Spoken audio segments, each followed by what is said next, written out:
संजीवयत्य किल शक्तिधर स्वधाम्नाम् अन्यान्तचरणस्रवणत्वगादिन् प्राणान् नमो भगवते पुरुषाय तुभ्यम्।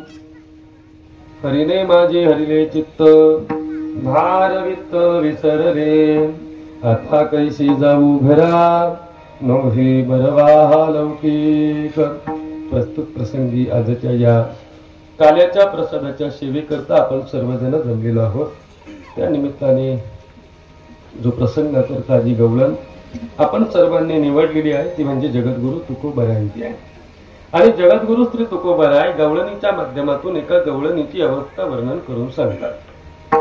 अवस्था वर्णन करून सांगायची ती गवळणीची आणि सांगणारे त्या ठिकाणी आहे जगद्गुरु श्री तुकोबाराय। विशेष असतं वर्णन कुणीही कोणाचं करता येतं का तर नाही करता येत नाही।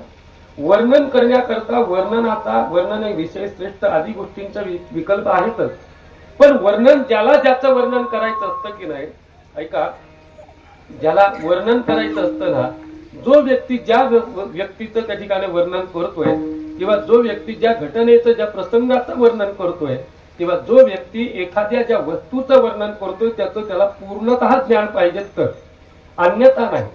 कुस्तीच्या असणाऱ्या पहिलवानाचं वर्णन करायचंय आणि कुस्तीच्या पहिलवानाचं वर्णन करण्याकरता जर एखादी वेदांती मनुष्य जर समोर उभा केला, त्याला फक्त वेदांताचं तत्वज्ञान माहिती आहे, बाकी काही माहिती नाही। त्याला प्रक्रिया माहिती आहे, एका प्रक्रियेतून अनेक प्रक्रिया मांडून ती एक प्रक्रिया सोडवणं हे सगळं त्याला त्या ठिकाणी माहिती आहे, मान्य एवढं सगळं त्याला माहिती आहे। पण एवढं सगळं माहिती आहे पण त्याला कुस्तीचे विषय माहितीच नाही। डाव कशाला म्हणतात, कसा डाव टाकला पाहिजे, काय केलं पाहिजे, नेमकं काय, आदी सगळ्या गोष्टींचा विचार त्या ठिकाणी त्याला काहीच माहिती नाही। त्याला जर विचारलं, सांगा तुम्ही कुस्तीवाल्याचं वर्णन करा, कोणाला सांगितलं? तत्वज्ञान, फक्त तत्वज्ञान, त्याला कुस्ती त्याचा विषय नाही। तो काय सांगन बरं, तो काय सांगन? देह नोहे मी जडमडकवे असं म्हणेल तो म्हणेल का? नाही महाराज, तो म्हणेल का? तो असं म्हणू शकत नाही। तो काय म्हणेल मग? तो तत्वज्ञानाच्याच गोष्टी त्या ठिकाणी सांगणार, तत्वज्ञानाच्या। अरे काळजी करू नका, नैनम छिंदन्ति शस्त्राणि नैनम दहति पावका, तो त्याच्यामध्ये बोलल। म्हणजे असं नाही, वर्णन करण्याकरता तुम्हाला ज्याचं वर्णन करायचंय ना, वर्णन करण्याकरता त्याच्याकरता ती अवस्था पूर्ण तुम्हाला माहिती पाहिजे, त्याच्याविषयीचं ज्ञान पाहिजे। अजून पुढे बोलू का? हे झालं संसारातलं, पण परमार्थाचं तसं नाही। तुका म्हणे अंगी भावे ते आपण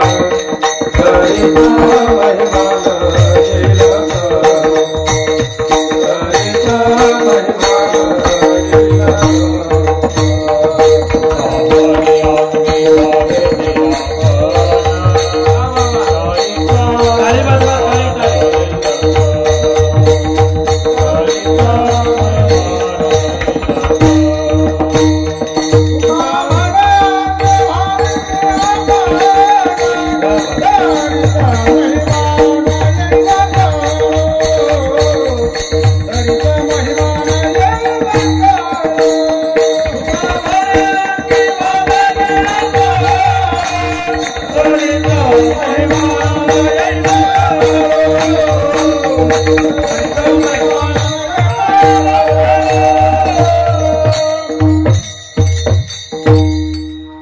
म्हणे अंगी व्हावे ते आपण व्हावं तर महिमा कळून येईल. पाण्यातील मासा झोप घेतो कैसा, जावे त्याच्या वंशा तेव्हा कळे.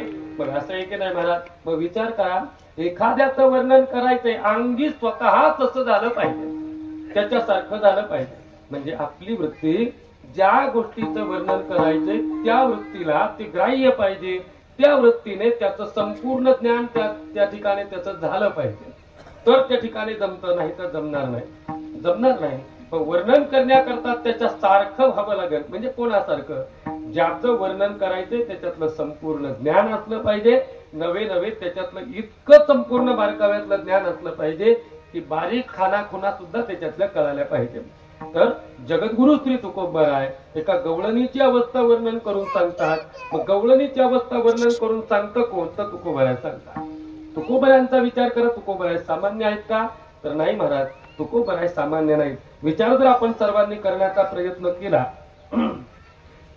बसा तुमचीच कमी असते बरं का सध्या, तरुणांची कमी आहे. म्हातारे भरपूर भेटतेत महाराज. हा, भरपूर भेटते. तुम्हाला कोणाला म्हाताऱ्यांना राग येऊन देऊ नका बरं, कारण आम्ही पण आता म्हातारे व्हायला लागलोय. कानाजवळचा माझाही केस पांढरा झालाय, काळजी करू नका. जरा कर्णमुळी सांगू आली गोष्टी मस्तीची या भेटी जवळ आम्ही पण त्याच ठिकाणी चाललोय. पण तरुणांची कमतरता आहे. तुमची काही स्तुती करत नाही आणि स्तुती करून उगं पाकिट वाढवायचं हे मलाही कधी आवडत नाही. ऐकून घ्या. मग तुकोबरायांचा अधिकाराचा जर विचार केला तर तुकोबरायांच्या स्थितीचा विचार करा. तुकोबरायांची स्थिती नेमकी कोणती आहे? नेमकं त्या ठिकाणी तुकोबरायांना कोणत्या अवस्थेतून जर विचार करायचा झाला तर असंही महाराज, पारमार्थिक अवस्थेमध्ये परिपूर्ण जीवन जर कोणाचं असतं ते साधू संतांचं जीवन असतं. संतांचं जीवन इतकं परिपूर्ण असतं की साधू संत त्या ज्याच्यामध्ये कधी पडतही नाही किंवा ज्याचा संघही त्यांना नको असतो ना त्याच्याविषयीचं सुद्धा ज्ञान असतं, आणि ज्याचा संघ त्यांना असा वाटतो ना त्याचं सुद्धा त्यांना ज्ञान असतं. कळतंय का बघा माझं बोलणं? ज्याच्यामध्ये पडायचं नाही, ज्याचा संघ त्यांना नकोसा वाटतो ना त्याच्याविषयीचं सुद्धा त्यांना ज्ञान असतं, एक विचार. आणि ज्याचा संघ त्यांना असावा लागतो ना त्याचं सुद्धा त्यांना ज्ञान असतं, दुसरा विचार. बघा तुम्ही, म्हणजे संतांना संसारामध्ये पडायला आवडत नाही. आवडतं का? तुका म्हणे कटू वाटत तो प्रपंच. शब्द काय वापरले? प्रपंच जो आहे तो प्रपंच आम्हाला कटू वाटतो. नाम तो प्रपंच आम्हाला कडवट वाटतो. तो प्रपंचाच्या विषयी बोलत असताना कसा आहे प्रपंच? लटका आहे, खोटा आहे. गोष्ट आपल्याला नकोय, पण ती का नकोय याचं ज्ञान आपल्याला असलं पाहिजे. बरोबर की नाही? त्याचं ज्ञान आपल्याला असलं पाहिजे. शुगरवाला मनुष्य आहे, त्याला शुगर झाली आहे, त्याला साखर नकोय, पण साखर का नकोय याचं ज्ञान त्याला असलं पाहिजे की नाही? असलं पाहिजे. तसं संसाराचं ज्याच्यामध्ये साधू संतांना पडायचं नाही त्याचंही ज्ञान त्यांना आहे. आणि दुसरा विचार बघा, ज्याच्यामध्ये त्यांना पडायचंय त्याचंही ज्ञान त्यांना आहे. म्हणजे कोणाचं आहे? त्यांना जो आवडतो विषय त्यांचा जो आहे तो परमार्थ विषय ना, त्याच्याविषयीचं सुद्धा संपूर्ण ज्ञान आहे. कोणाविषयीचं? त्या परमात्मा पंढरीनाथाविषयीचं. काय काय ज्ञान आहे बरं? संतांच्या जवळ विचार जर केला तर परमात्म्याच्या प्राप्तीचं किंवा परमात्म्याचं असं कोणतं ज्ञान आहे असा जर विचार कराल तर सरळ प्रश्न असा पडतो, संतांजवळ परमात्म्याचं कोणतं ज्ञान नाही याचा विचार सांगा. ऐकताय तुम्ही सगळेजण? तुम्ही ऐकताय ना? यांच्याकरता नाही चाललेलं.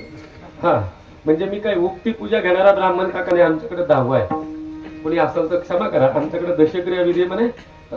काका येता का? म्हणे येतो. किती दक्षिणा? म्हणे 1500. तुमच्याकडे काय मला माहिती आहे? मी मंच सांगतो. 1500 रुपये दक्षिणा. ठीक आहे म्हणे काका, 2100 घ्या. काका म्हणे ठीक आहे. ब्राह्मणाला कुठे दक्षिणा नको असते का महाराज? तुम्ही लक्षात ठेवा बरं. ब्राह्मणाला कुठे दक्षिणा नको असते का? बरं ठीक आहे. मग काय करायचं? म्हणे 2100 घ्या, पण सगळं तुम्हाला करावं लागेल. अंडरलाईन करा या शब्दाला. सगळं तुम्हाला करावं लागेल. 10व्याच्या टायमाला नदीवर गेले.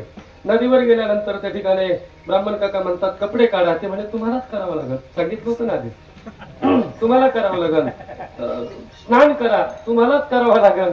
चंपी करा, तुम्हालाच करावं लागेल. तसं तुम्ही आम्हाला सांगितलंय भाई? नाही. तुम्ही पण ऐका.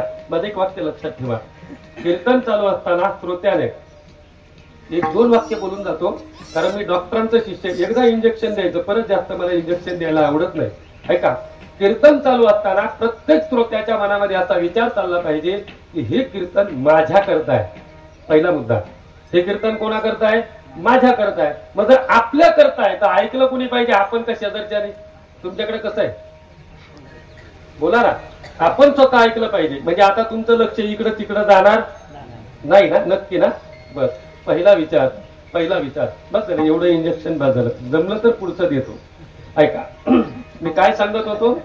ज्या परमात्म्याच्या विषयी त्यांना ऐकायचंय, त्याच्यामध्ये पडायचंय, त्या परमात्म्याविषयीचं तुकोबरायांना कोणतं ज्ञान नाही. अहो, तुकोबरायांना परमात्म्याविषयीचं कोणतं ज्ञान नाही ते तरी सांगा. सर्व ज्ञान आहे महाराज. परमात्म्याच्या निर्गुण स्वरूपाच्या विषयीचं ज्ञान आहे, परमात्म्याच्या सगुण स्वरूपाविषयीचं ज्ञान आहे, परमात्म्याचा स्वभावही त्यांना कळतो, परमात्म्याचं त्या ठिकाणी स्वभाव कळतो. यात नवल नाही, परमात्म्याचं नाव सुद्धा त्यांना कळतं, परमात्म्याविषयी किती बोलतात, परमात्म्याचं कार्य सुद्धा त्यांना माहिती आहे. एका शब्दामध्ये वर्णन करून सांगता येणार नाही किती ज्ञान आहे. का बरं? त्याला दृष्टांत देतो. अगदी सोपा, सगळ्यांच्या पाठातला दृष्टांत सांगतो. समुद्रावर गेलो की नाही आपण? बोला ना. हा म्हणायचं नाही म्हणा. कुठेतरी पाहिला का नाही समुद्र? पाहिला. समुद्र पाहिला. मला सांगा, आता समुद्रातलं पाणी मोजायचंय.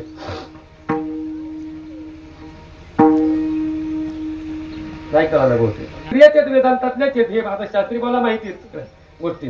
ज्यांचं तत्वज्ञानाचं चिंतन झालं त्यांना माहिती आहे. ऐका, समुद्रावर जायचं, समुद्राचं पाणी मोजत बसायचं. किती लिटर पाणी आहे बोला? मोजता येईल? नाही मोजता येणार. का मोजता येणार नाही? पाणी नाही का?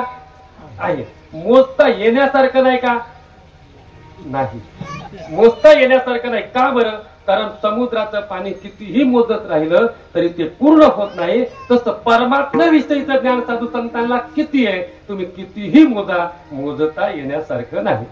गणित नाही जे दातारा, गणित त्याचं वर्णन करून सांगता येतच नाही. म्हणून तर परमात्म्याविषयीचं सुद्धा ज्ञान त्यांना साधू संतांना आहे. ज्याच्यात नाही पडायचं त्याचंही ज्ञान आहे, आणि ज्याच्यामध्ये पडायचंय त्याचंही ज्ञान आहे. मग आता ज्या अर्थी परमात्म्याचं ज्ञान आहे की नाही, परमात्म्याच्या ज्ञानाकरता, परमात्म्याची स्थिती प्राप्त करण्याकरता त्यांच्याजवळ अगोदर भक्ताचं ज्ञान असलं पाहिजे. भक्ताचं भक्तत्व त्यांच्याजवळ असावं, आणि भक्ताचं भक्तत्व असून भक्ताविषयीचं ज्ञान असलं पाहिजे. कोणाला तरी परमात्मा कळाला, त्याच्यासारखं जर आपल्याला व्हायचं असेल तर त्याच्याकरता होण्याकरता त्याच्याविषयीचं ज्ञान आपल्याला असलं पाहिजे. जसं परमात्म्याविषयीचं ज्ञान आहे का नाही, तसं साधू संतांच्या विषयी, भक्तांविषयीचं सुद्धा ज्ञान आहे महाराज. कसं काय ज्ञान आहे तुम्हाला माहिती आहे का? कारण आपण इथे सगळेजण बसलेलो आहोत. मला सरळ सरळ सांगा, आपल्याला किती गोष्टी आवडतात? आपल्या आवडीच्या किती गोष्टी आहेत? शब्दात नाही वर्णन करून सांगता येतं. महिम्नातला पहिला श्लोक इथं घ्यावा लागेल. महिम्न पारंते, महिमा वर्णनच करता येत नाही एवढी आपल्याला सगळ्या गोष्टीची आवड आहे. पण संतांना जर विचारलं तुम्हाला काय आवडतं, तर संतांना दोनच आवडतात ना. फक्त संतांना विचारा तुमची आवड कशाची आहे. संतांना दोन आवडतात, दोनच गोष्टी आवडतात, त्याच्यापेक्षा जास्त आवडत नाही. एक आवडतो देव, बरं का. भक्तांना एक तर आवडतो देव, आणि दुसरे आवडतात भक्त. भक्तांना देव सोडून आणि भक्त सोडून दुसरं काही आवडत नाही. देव किती आवडतो? बहु आवडशी जीवापासून या कानडिया विठोबा कानडिया. भक्त सुद्धा त्या ठिकाणी असेच आवडतात महाराज. किती आवडतात भक्त? भक्त सामान्य आवडत नाहीत महाराज. तुका म्हणे मज घडो त्यांची सेवा, जय माझा देवा,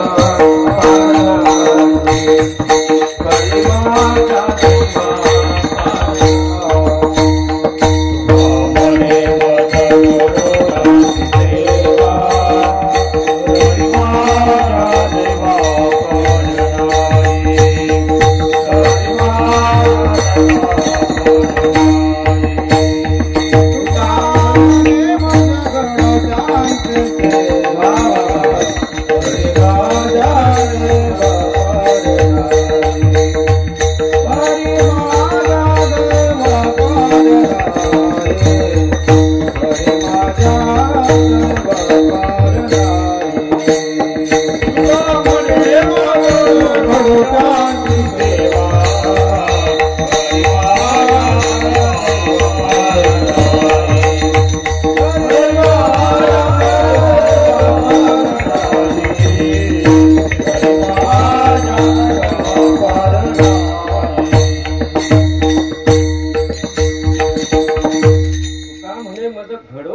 संतांची सेवा, माझ्या भाग्याला पारवणे असे बरेच प्रमाण मी सांगू शकतो. देववशे चित्ते त्याची घडावी संगती, ऐशे आवडते मना देवा पूर्वावी. देववशे चित्ती त्याची घडावी संगती. आता ते म्हणताना विसंगती असा शब्द येतो ना, घडा विसंगती म्हणण्यात येतो, पण याचा अन्वय सुद्धा फार गोड आहे महाराज. याचं जर बारकाईने जर चिंतन केलं ना तर शास्त्री झालं म्हणून जरा पोस्टमार्टम करायची थोडीशी सवय आहे. ऐका, देववशे चित्ती त्याची घडावी, त्याची घडावी संगती. आता सरळ सरळ अर्थ आहे, पण आता जर अखेराला अन्वयाने व्यतिरेकाने जर चिंतन केलं ना, देव फक्त न घालायचा मध्ये, देव न वशे चित्ती त्याची घडा विसंगती. त्याची ज्याच्या चित्तात देव नाही त्याची विसंगती, आणि ज्याच्या चित्तात देव आहे त्याची संगती. अशा पद्धतीतला विचार आहे. म्हणून तर तुका म्हणे जिने भले संत संगस्तरे अत्यंत आवडतात महाराज. म्हणजे त्यांच्या आवडीचे दोन विषय आहेत. आता काय असतं माहितीये का, ऐका, एखाद्याच्या आवडीचे दोन विषय असले आणि दोन्ही पदार्थ जर त्याच्या समोर आले तर त्यातल्या त्यात आवडीचा विषय निवडावा लागतो. मी सोपं करतो. आज सोमवारचा दिवस आहे, तुमच्याही तोंडाला पाणी सोडत नाही आणि नको त्या पदार्थाचं नाव सांगून माझाही उपवास मोडत नाही. दोन पदार्थाची नावं तुम्हाला सांगतो. म्हणजे उपवास मोडला जातो महाराज. काय करता, आता ब्राह्मण असल्यामुळे थोडं शास्त्रही माहिती असलं पाहिजे. ऐका, मला काय सांगायचंय, दोन विचार सांगतो तुमच्या समोर, दोन पदार्थ सांगतो.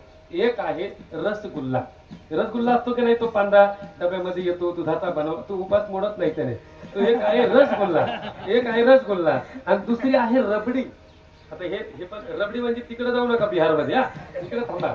एक आहे रबडी आणि एक आहे रसगुल्ला. आता तुम्हाला रबडी पण आवडते आणि तुम्हाला रसगुल्ला पण आवडतोय, पण दोनही गोष्टी जर तुमच्या समोर जर ठेवल्या, त्यातल्या त्यात तुम्हाला काय आवडेल?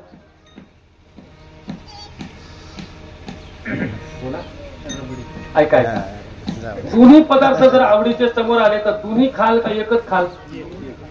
एकच. दोन्हीपैकी कोणता? एकच खायचा. तसं जसं दोन्हीपैकी एक तर रबडी खाणार, नाहीतर एक तर रसगुल्ला खाणार. दोन्हीपैकी एक आहे. मी सोपं बोलतोय. कीर्तन असंच असतं ना, तुम्ही ऐकताय ना? कीर्तनचे वेगळं असतं. मला सांगा बरं, मी नवीन आहे कीर्तनात, मी खरं सांगतोय. लक्षपूर्वक ऐका, मला काय सांगायचंय. म्हणजे एक तर रबडी खाणार किंवा एक तर रसगुल्ला खाणार. तसं संतांचं आहे महाराज. संतांचे सुद्धा आवडीचे विषय किती आहेत? दोन विषय आहेत. एक देव आवडतो आणि दुसरे भक्त किंवा संत त्या ठिकाणी आवडतात. आता दोन्ही जर त्यांच्या समोर आहेत तर त्यातल्या त्यात त्यांना कोण आवडत असेल बरं? कोण आवडत असेल माहितीये का? त्यातल्या त्यात त्यांना फक्त भक्त आवडतात. का आवडतात माहितीये का? कारण देवाला सुद्धा देव आवडत नाही, देवाला सुद्धा भक्त आवडतात. ते हे प्राणा परवते वडते मज निरोते, जे भक्त चरित्राते प्रशंसते. भक्तांचं चरित्र आवडतं तर भक्त किती आवडत असतील महाराज. म्हणजे संतांच्या आवडीचा विषय जर कोणता असेल ना, त्यातल्या त्यात म्हणजे देवही आवडतोय. दोन्ही तोला मोलाचे आहेत, पण त्यातल्या त्यात देव सारावे सरते, संत पूजावे आरुते. देव बाजूला करून कोणाची पूजा केली जाते? संतांची. कबीरदास महाराज एकदा असंच सांगतात ना महाराज, गुरु गोविंद दोनो खडे काके लागो पाव, बलिहारी गुरु आपणे गोविंद देव बसाव. किती गोड बोलतात. ते म्हणतात तुम्ही भगवंताची आराधना करताय, सद्गुरूंच्या माध्यमातून आराधना करता, भगवंत तुमच्या समोर उभा आहे, पण नुसता परम देव नाही. मग गुरु गोविंद, गुरु पण आणि गोविंद पण दोन्ही तुमच्या समोर आहेत. आता जर तुम्हाला नमस्कार करायचा असला, काके लागो पाव, आता नेमकं तुम्ही कोणाच्या पाया पडाल? ज्या परमात्म्याच्या प्राप्तीकरता गुरुकडून मंत्र दीक्षा घेतली, ती साधना केली, परमात्मा तुमच्या समोर उभा राहिला, त्याच्या पाया पहिलं पडाल का ज्याच्यामुळं परमात्मा तुम्हाला भेटला त्याच्या पहिलं पाया पडाल? का नाही पडाल? पडाल. कोणाच्या आधी? कोणाच्या? गुरुच्या. का? बलिहारी गुरु आपणे गोविंद दियो बताय. म्हणजे का बरं मी कशा करता एवढं सगळं बोलतोय? ऐका, दोनही आवडीचे विषय संतांचे आहेत, नक्की आहे, पण त्यातल्या त्यात जर कोण आवडत असेल ना, तर त्यातल्या त्यात आवडणारा जर कोण असेल ना, तर ते फक्त संत आवडतात. ते म्हणजे भक्त आवडतात. इतके आवडतात महाराज, इतके आवडतात की त्या आवडीला तोड नाही. भरपूर प्राणापेक्षा प्रिय असणारे त्या ठिकाणी भक्त आवडतात. भक्त आवडतात म्हणून तर माझी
नाही आन तुझे म्हणजे दुसरं कोणीच नाही. देवाला सुद्धा भक्त आवडतात आणि भक्तांना सुद्धा त्यातल्या त्यात जर कोण आवडत असेल तर देव भक्त आवडतात. म्हणून तर ज्याचं वर्णन करायचंय त्याच्याविषयी सुद्धा माहिती आहे महाराज. भक्तांच्या विषयी सुद्धा संत त्या ठिकाणी किती बोलतात. ज्ञानेश्वरीचं चिंतन करा, गाथ्याचं चिंतन करा, आपण भागवताचं नाथांचं चिंतन करा. आपण आपल्या लक्षात येईल की किती स्तुती त्या ठिकाणी भगवत भक्तांची केलेली आहे, भगवत भक्तांची केली आहे. म्हणून ज्याचं वर्णन करायचे त्याच्याविषयीचं ज्ञान आहे. कोणाविषयीचं ज्ञान आहे? भक्तांविषयीचं सुद्धा ज्ञान आहे. आणि त्या भक्तांविषयीचं इतकं ज्ञान आहे महाराज, कारण भक्ताला जर जाणायचं असलं तर भक्ताचा महिमा भक्तची जाणती, दुर्लभ त्यागती अनेकाची. भक्ताचा महिमा भक्त जाणतात, तसं त्या गोपिकेचा महिमा सुद्धा जगद्गुरु तुकोबराय जाणतात. कारण तुकोबरायांच्या अवस्थेचा विचार करा. तुकोबरायांच्या अवस्थेचा विचार करताना 2-3 टप्पे तुकोबरायांच्या जीवनात सांगितले जातात. ऐका, एक त्या ठिकाणी संसाराचा टप्पा आहे, दुसरा टप्पा साधकाचा टप्पा आहे आणि तिसरा टप्पा सिद्ध अवस्थेचा टप्पा आहे. ऐका, संसाराच्या स्थितीमध्ये असताना सुद्धा तुकोबरायांचे अभंग पहा, विचार करा. त्याच्यामध्ये सुद्धा आपल्याला विचार करता येईल. साधक दशेतले सुद्धा तुकोबरायांचे अभंग आहेत की तुकोबरायांनी साधक दशेतले सुद्धा साधकाची अवस्था तुकोबरायांनी वर्णन केली की माझी साधकाची अवस्था मी नेमका कसा आहे. आणि सिद्ध महापुरुषासारखी अवस्था तुकोबरायांची झाली, त्याचंही तुकोबरायांनी वर्णन केलं. संसाराच्या अवस्थेमध्ये असताना संसाराचंही वर्णन त्या ठिकाणी केलं. संसार कसा करावा, काय करावा, जोडून या धन उत्तम व्यवहारे उदास विचारे वेचकरे. संसाराच्या विषयी सुद्धा तुकोबरायांना माहिती होतं. ती एक अवस्था आहे. साधकाच्या अवस्थेचा विचार करा, तीही त्यांना माहिती आहे. त्यांना सुद्धा ती माहिती नाही का? ते सुद्धा माहिती आहे ना महाराज. आपण प्रत्येक वेळी प्रमाण या सगळ्या गोष्टींचे प्रमाण आपण घेतो, ऐका नाही. कायमे उद्धार पावेन काय, ही साधक अवस्था आहे. याला साधक अवस्था म्हणतात. आमचा परवा दिवशी पाठामध्ये विषय झाला गेला. साधक कोणला म्हणतात माहितीये का? ज्याला दुःखाचं मूळ कळालं, सुखाचा पत्ता लागला, त्याचं नाव आहे साधक. दुःखाचं मूळ कळालं, मला दुःख कशामुळे होत आहे, आणि सुखाचा पत्ता लागलाय पण तिथपर्यंत जाता येत नाही, तो साधक आहे. आणि साधक अवस्थेतले सुद्धा तुकोबरायांचे अभंग पहा, विचार करा. आणि सिद्ध अवस्थेतले सुद्धा तुकोबरायांचे अभंग आहे. हे अनुरेनो या थोकरा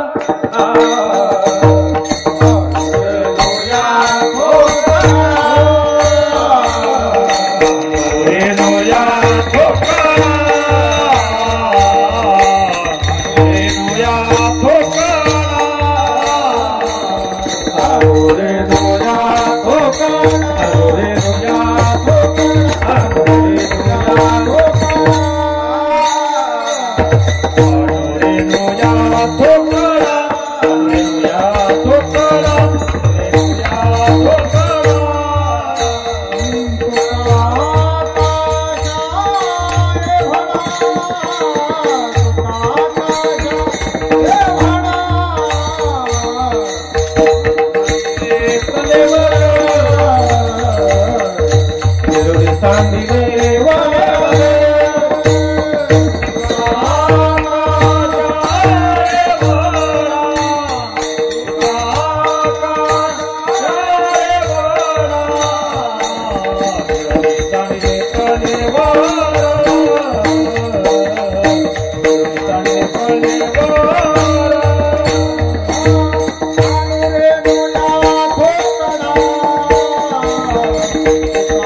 विनोया थोकडा.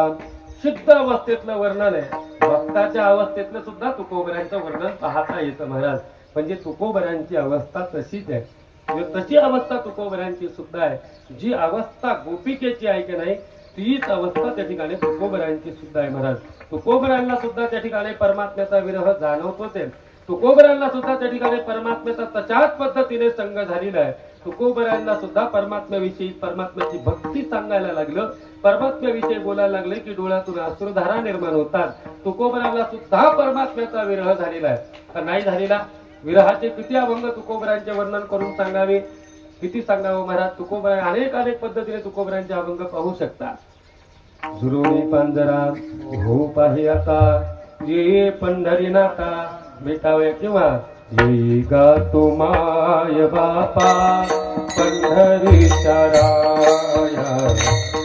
येई गा तो माय बापा पंढरीच्या राया. येई गा तो माय बापा टाळी वाजवून म्हणत बोला. येई गा तो माय बापा पंढरीच्या राया. तुझ बिन तिना वाटे तिना धारी काया. तुझ बिन तिना वाटे तिना धारी काया. येई गा तो माय बापा पंढरीच्या राया.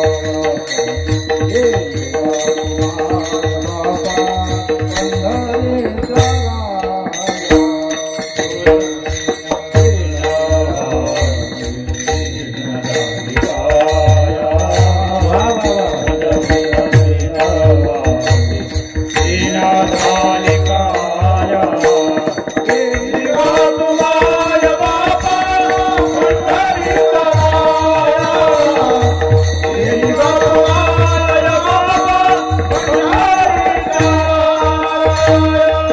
बापा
पंढरीच्या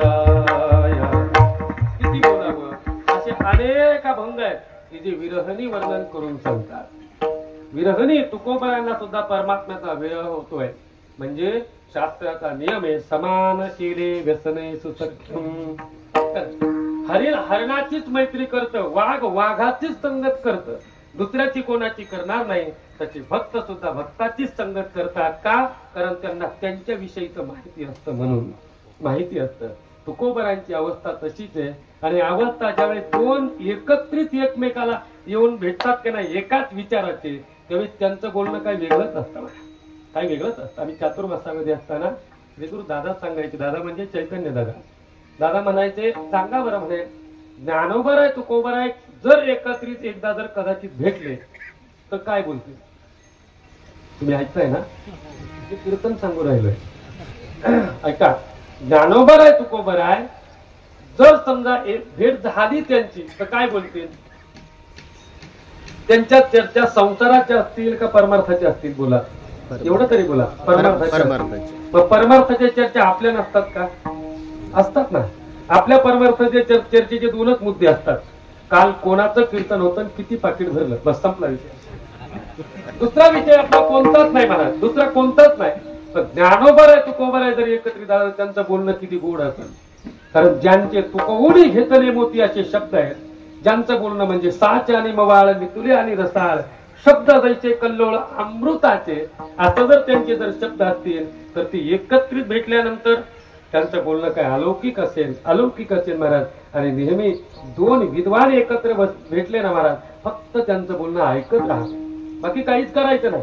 कोणत्याच पद्धतीतली बडबड मध्ये करायची नाही. हा मला अजिबात नाही महाराज. दोन महात्मे भेटले ना, मला असे प्रसंग भरपूर वेळा येतात. दोन महात्मे भेटले की त्यांचं फक्त बोलणं ऐकायचं, कारण त्यांचं बोलणं संसाराचं कधीच नसतंय.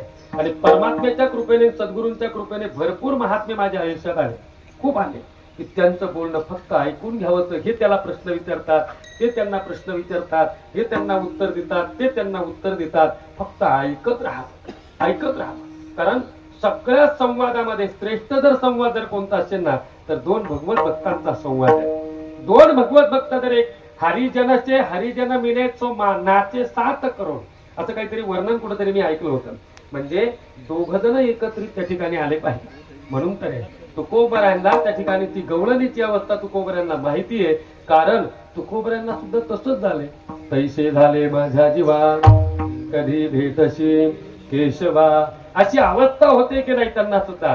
त्यांची सुद्धा अवस्था तशीच होती. पण त्या अवस्थेतून पुढे गेले आणि एक कवळण त्यांच्या मार्गावर त्या ठिकाणी चाललेली आहे, हे तुकोबरांना कळालं. आणि असे दोनच माणसं एकत्रित कधी पण राहू शकतात, बाकीचं कुणीही एकत्रित राहू शकत नाही, राहू शकत महाराज.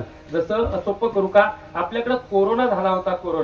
कोरोनाच्या काळामध्ये ज्याला कोरोना झाला नाही तो बाजूला होता, बरोबर की नाही?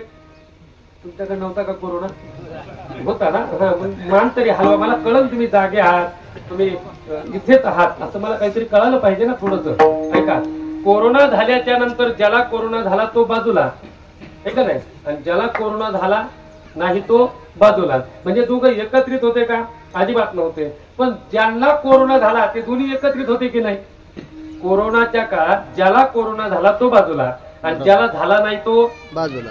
एवढं तर कळतंय ना, तो बाजूला आहे. पण ज्याला कोरोना झाला तो ज्याच्या जवळ राहायचा त्याला सुद्धा कोरोना झालेला होता की नाही? म्हणजे ते दोन कोरोनाचे पेशंट बोला ना एकत्रित होते.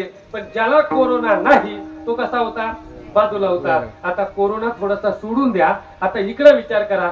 ज्याला भगवत भक्तीचा कोरोना झाला ते दोन माणसं एकत्रित आहे, ते दोघ जण एकत्रित आहे, ज्यांना परमात्म्याचं प्रेम प्राप्त करायचंय. आणि दोघांची अवस्था ज्यावेळेस एक असते ना, त्यावेळेस दोघ जण एकत्रित आले की दोघांचा संवाद फार सुंदर असतो, फार सुंदर असतो. अगदी तसंच आहे महाराज.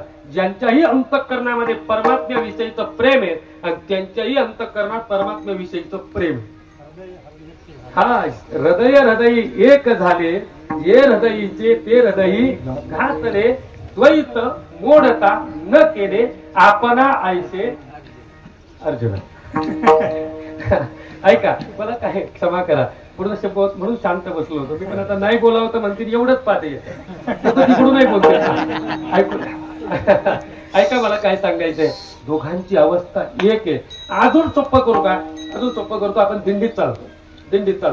दिंडीत चालल्याच्या नंतर बऱ्याच वेळा काय होतं माहितीये का? कोणाची पिशवी चोरीला जाते, कोणाच्या वस्तू चोरी जातात की नाही? जातात महाराज. तो मनुष्य दुःखी असतो.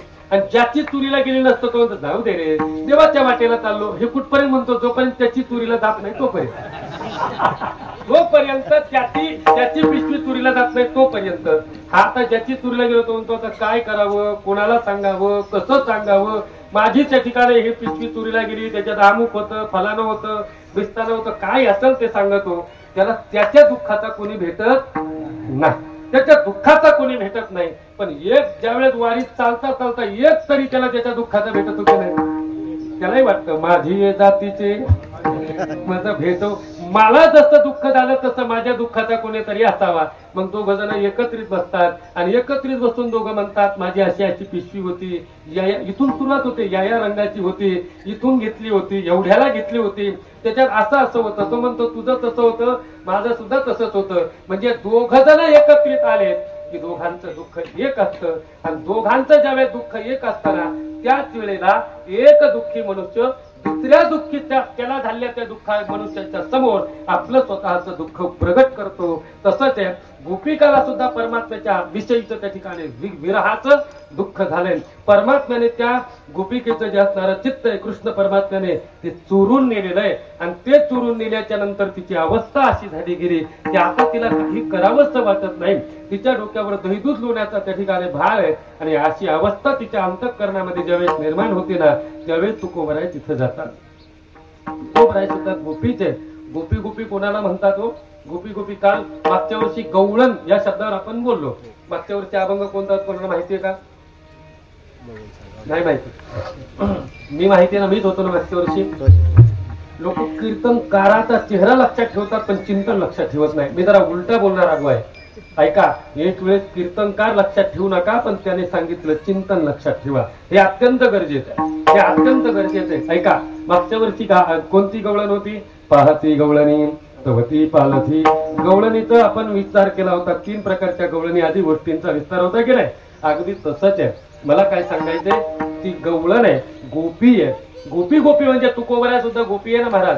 गोपायाम धवते कृष्णा यातः गोपी. जे अंतःकरणामध्ये कृष्णाचं प्रेम गुप्त ठेवते की नाही तिला गोपी म्हणतात. जी फक्त आणि फक्त परमात्म्यावरच प्रेम करते तिला जर त्या ठिकाणी गोपी म्हणत असतील तर सर्व साधू संत गोपीच आहेत. तसे तुकोबराय सुद्धा गोपी आहेत आणि परमात्म्याच्या जवळ त्या ठिकाणी प्रेमाची भिक्षा मागणारे त्या ठिकाणी ते आहेत. असे तुकोबराय त्या गवळणीला भेटले आणि त्या गवळणीला भेटल्याच्या नंतर स्वस्थ नसणारी गवळण, अस्वस्थ असलेली गवळण आता त्या ठिकाणी तुकोबराय तिच्या जवळ जातात आणि तिला प्रश्न विचारतात, तू शांत का बसतेय? तुझ्या डोळ्यातून अश्रुधारा का वाहत आहेत? तू त्या ठिकाणी का बरं काही त्या ठिकाणी बोलत नाहीयेस? तू का बरं माझं म्हणणं त्या ठिकाणी ऐकत नाही? तुला नेमकं काय झालंय? त्यावेळेस ती जे बोलते ती गवळणीच्या पहिल्या चरणात, हरिने माझे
चित्त भारवित्त विसरले. पहिल्या चरणामध्ये गवळण त्या ठिकाणी सांगते तुकोबरायांना, हरीने माझं चित्त हरण केलं म्हणून भार आणि वित्त हे मी विसरले. मौज अशी आहे, आता इथे संशय निर्माण होतो बरं का. काय होतं? संशय निर्माण का होतं माहितीये का? आता मुळात रास संशयखोर असल्यामुळं मला संशय निर्माण होतो. माझी रास आहे महाराज, कन्या रास आहे. माझं पहिलं नाव प्रवीण होतं. प्रवीणचं नाव त्या ठिकाणी आमचे कृष्णकृपांकी डॉक्टर मिसाळ महाराज, नाव ऐकून असाल तुम्ही, त्यांनी प्रवीणचं नाव प्रेमानंद केलं. म्हणजे त्यांनी नाव बदललं पण रास मात्र तीच ठेवली. म्हणजे तो असाच संशय राहा. पण काळजी करू नका, सद्गुरूंच्या कृपेने मला संसारात व्यवसाक संशय नाही, पण परमार्थात संशय निर्माण झाल्याशिवाय राहत नाही, अजिबात नाही. मी एवढ्या या पहिल्या चरणात जरी कीर्तनाचा जय विठ्ठल झालं तरी मला काही हरकत नाही. कारण यांनी फोन करून सांगितलं नाही की अण्णा तुम्ही पूर्ण अभंगावर बोला म्हणून. आणि माझा नियम असा आहे महाराज, मला एक वाटतं, जे अभंग आमच्या जीवनाची जीवन सुखरूप करतात, आमचं जीवन त्या ठिकाणी सुजलाम सुफलाम करण्याकरता आमचं जीवन सोडवतात, तो अभंग आमच्याकडून सुटावं तरी कसं काय सुटेल? ऐका, थोडंच आता संशय मला निर्माण झाला म्हणून, बरं का, कारण पाठामध्ये म्हणतात तो संशय कोणालाही निर्माण होत नाही, दोघांना निर्माण होत नसतो, फक्त एकाला निर्माण होतो. दोघांना म्हणजे कोणाला? ज्याला सगळं कळतं त्याला संशय निर्माण होत नाही. मागच्या वर्षी बोललोय मी रात्री हे, मी परत आता इथे बोलतो कारण मला मुद्दा आलाय ना माझा इथे. ऐका, ज्याला सर्व काही कळतं त्याला संशय निर्माण होत नाही, एक विचार. आणि ज्याला काहीच कळत नाही त्याला संशय निर्माण होत नाही, दुसरा विचार. कारण सगळं कळालं संशयाला जागा नाही, आणि काहीच कळलं नाही संशयाला जागा नाही. काय कळालं? ऐका, याच्याकरता पाठ ऐकत चला, याच्याकरता गावरान तूप खात चला. म्हणजे असं गावरान तूप उगा आई बापाच्या गोष्टी नको त्या गोष्टी ऐकण्यात मजा नाही महाराज, मनोरंजन नाही. कीर्तन हे मनोरंजनाचं नाही, आत्म उद्धाराचं साधन आहे, लक्षात ठेवा.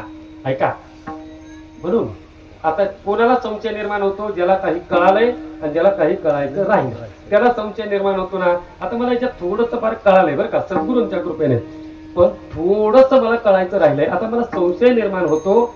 पहिला शब्द हरिले, दुसरा शब्द हरिले, आणि काय हरिले? चित्त हरिले, याचा मला विचार करायचा आहे. आता हरिले म्हणजे हरी म्हणल्यानंतर कोणता? नावाचा हरी नाही. मग आता हरीचा विचार करत असताना असा संशय असा आहे, कोणत्या हरीने त्या गोपिकेचं चित्त हरण केलं? आता तुम्ही म्हणा कोणत्या हरीने म्हणजे काय? हरी तर एकच आहे. हरी जरी एक असला, रामायणाने त्याची सिद्धता करून दिली गेली.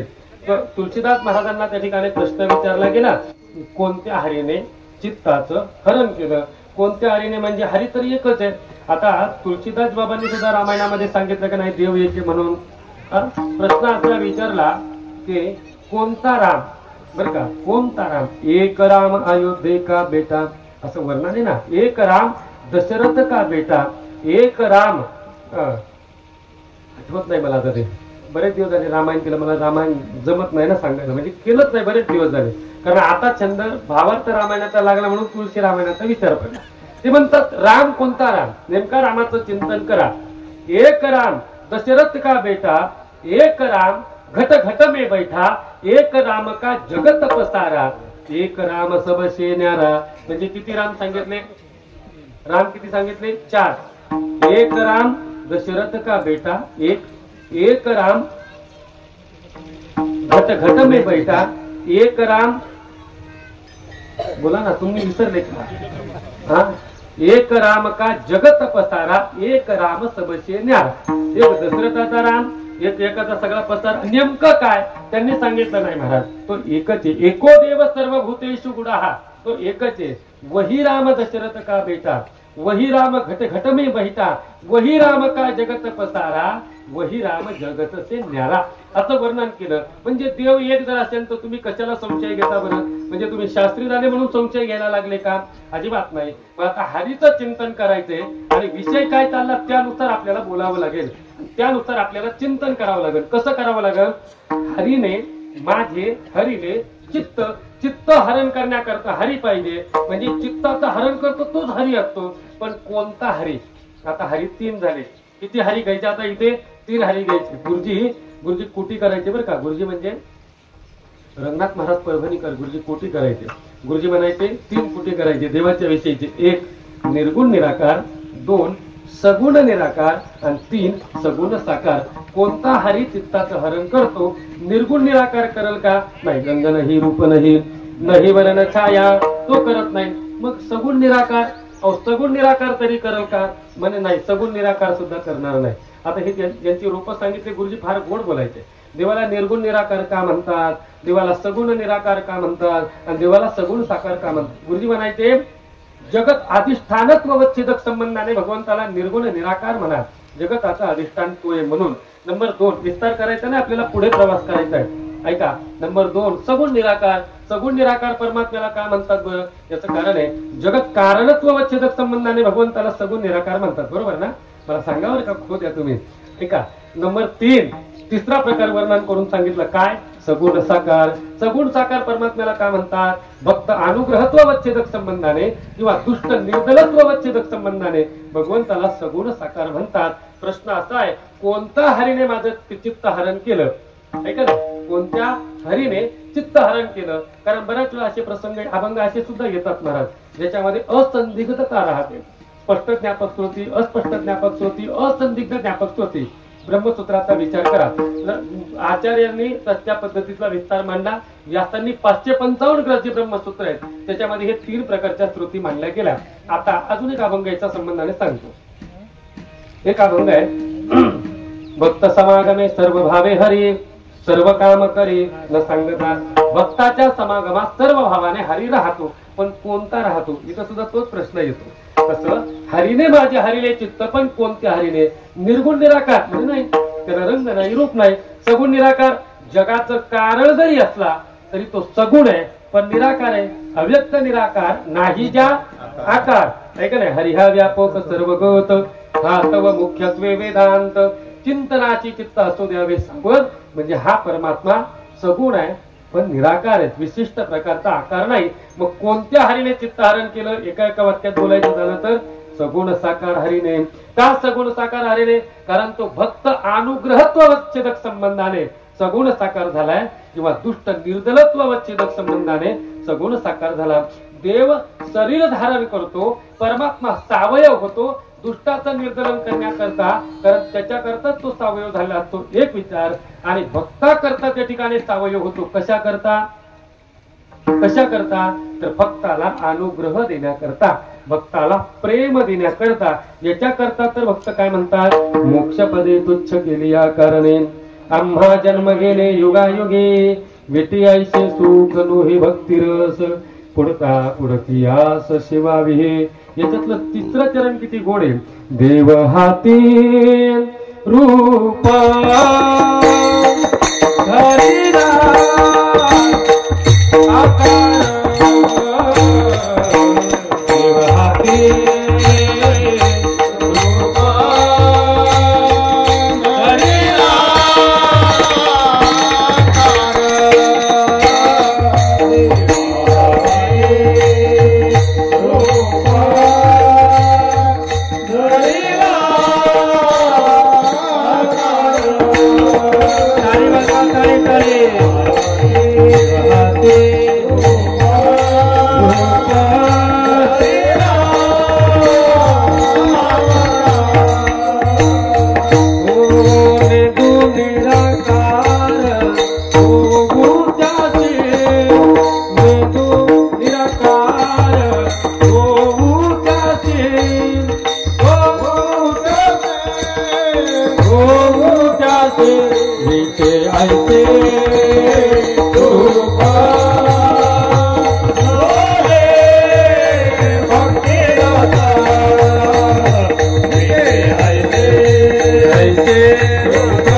देव हाती रूप धरिलाकार, नेदू निराकार हो त्याची निराकार व्हायचा नाही.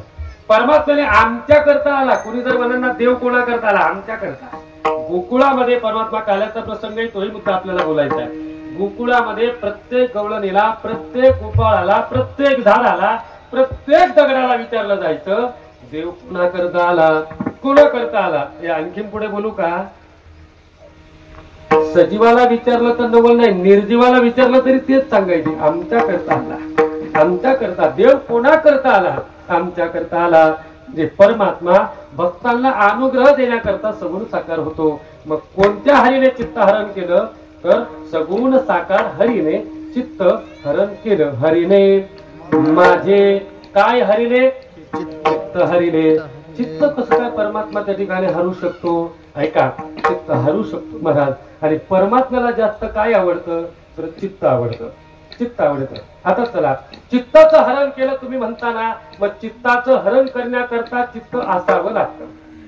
मी रस्त्याने चाललो आणि रस्त्याने चालता चालता त्या ठिकाणी सरळ थोडंसं पुढे गेलो आणि परत मागे येऊन मोठ्याने रडायला लागलो. मोठ्याने रडतोय, आरडाओरडा करतोय, पळा पळा, चोर चोर चोर चोर असं मी त्या ठिकाणी सांगतोय. आणि सांगता सांगता एकाने मला विचारावं, काय महाराज काय झालं, काय चोरीला गेलं? काही नाही हो, माझ्या हातातली 5 तोळ्याची अंगठी चोरीला गेली.